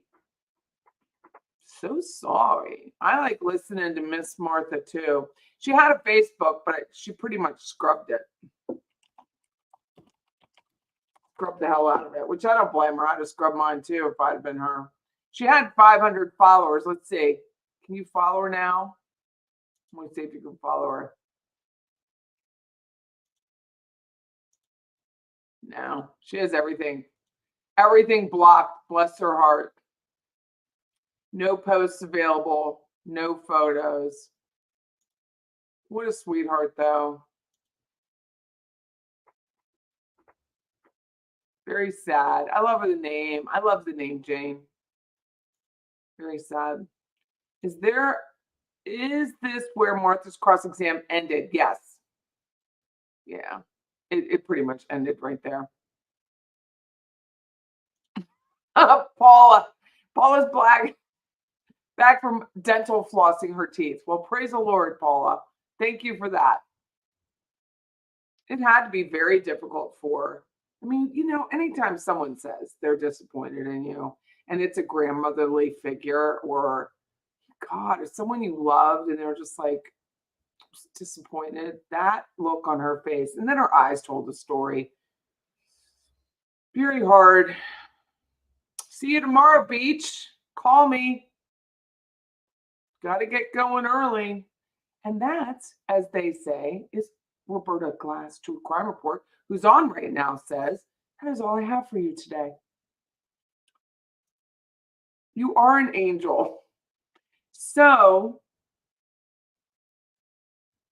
just so you know, there's a hurricane possibly out in the Caribbean. Let me check on it. And it's going to be named Patty. It is now a tropical storm. Tropical Storm Patty. Can't miss it. I don't know where it's going to go, what it's going to look like. Could Tropical Storm Patty develop in the Caribbean Sea? A broad area of low pressure is expected to develop over the southern Caribbean Sea in the middle of the next week. That would coincide with the return of Central American something, because I don't speak weather, but I saw Weather Whiz, and that's what I thought. Has there ever been a Hurricane Patty? Hurricane Patricia is the most intense hurricane. You can't even make this up. Hold on, let me share this with you.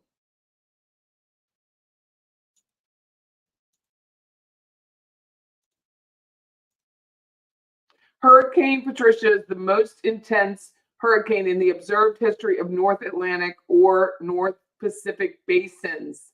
It had a maximum sustained wind reach 200 miles an hour. Oops. It's so funny. Oops. Sorry about that, people. I'll try not to develop. Tropical Storm Patty needs to stay in the Caribbean. I would love to be in the Caribbean right now. I could go with that. I wonder what its path would be.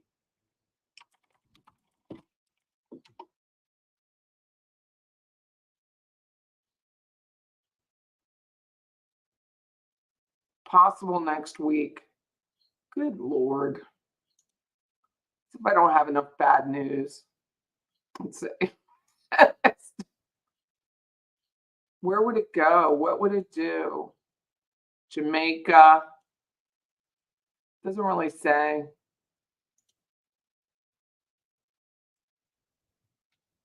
Maybe just back out to sea.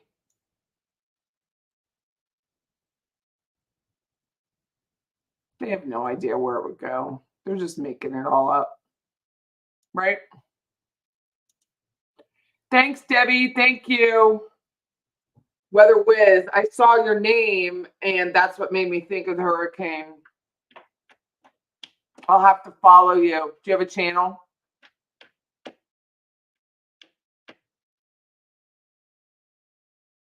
Oh, yeah, I'm sure he didn't want that out of the bag yet. I'm sure he didn't.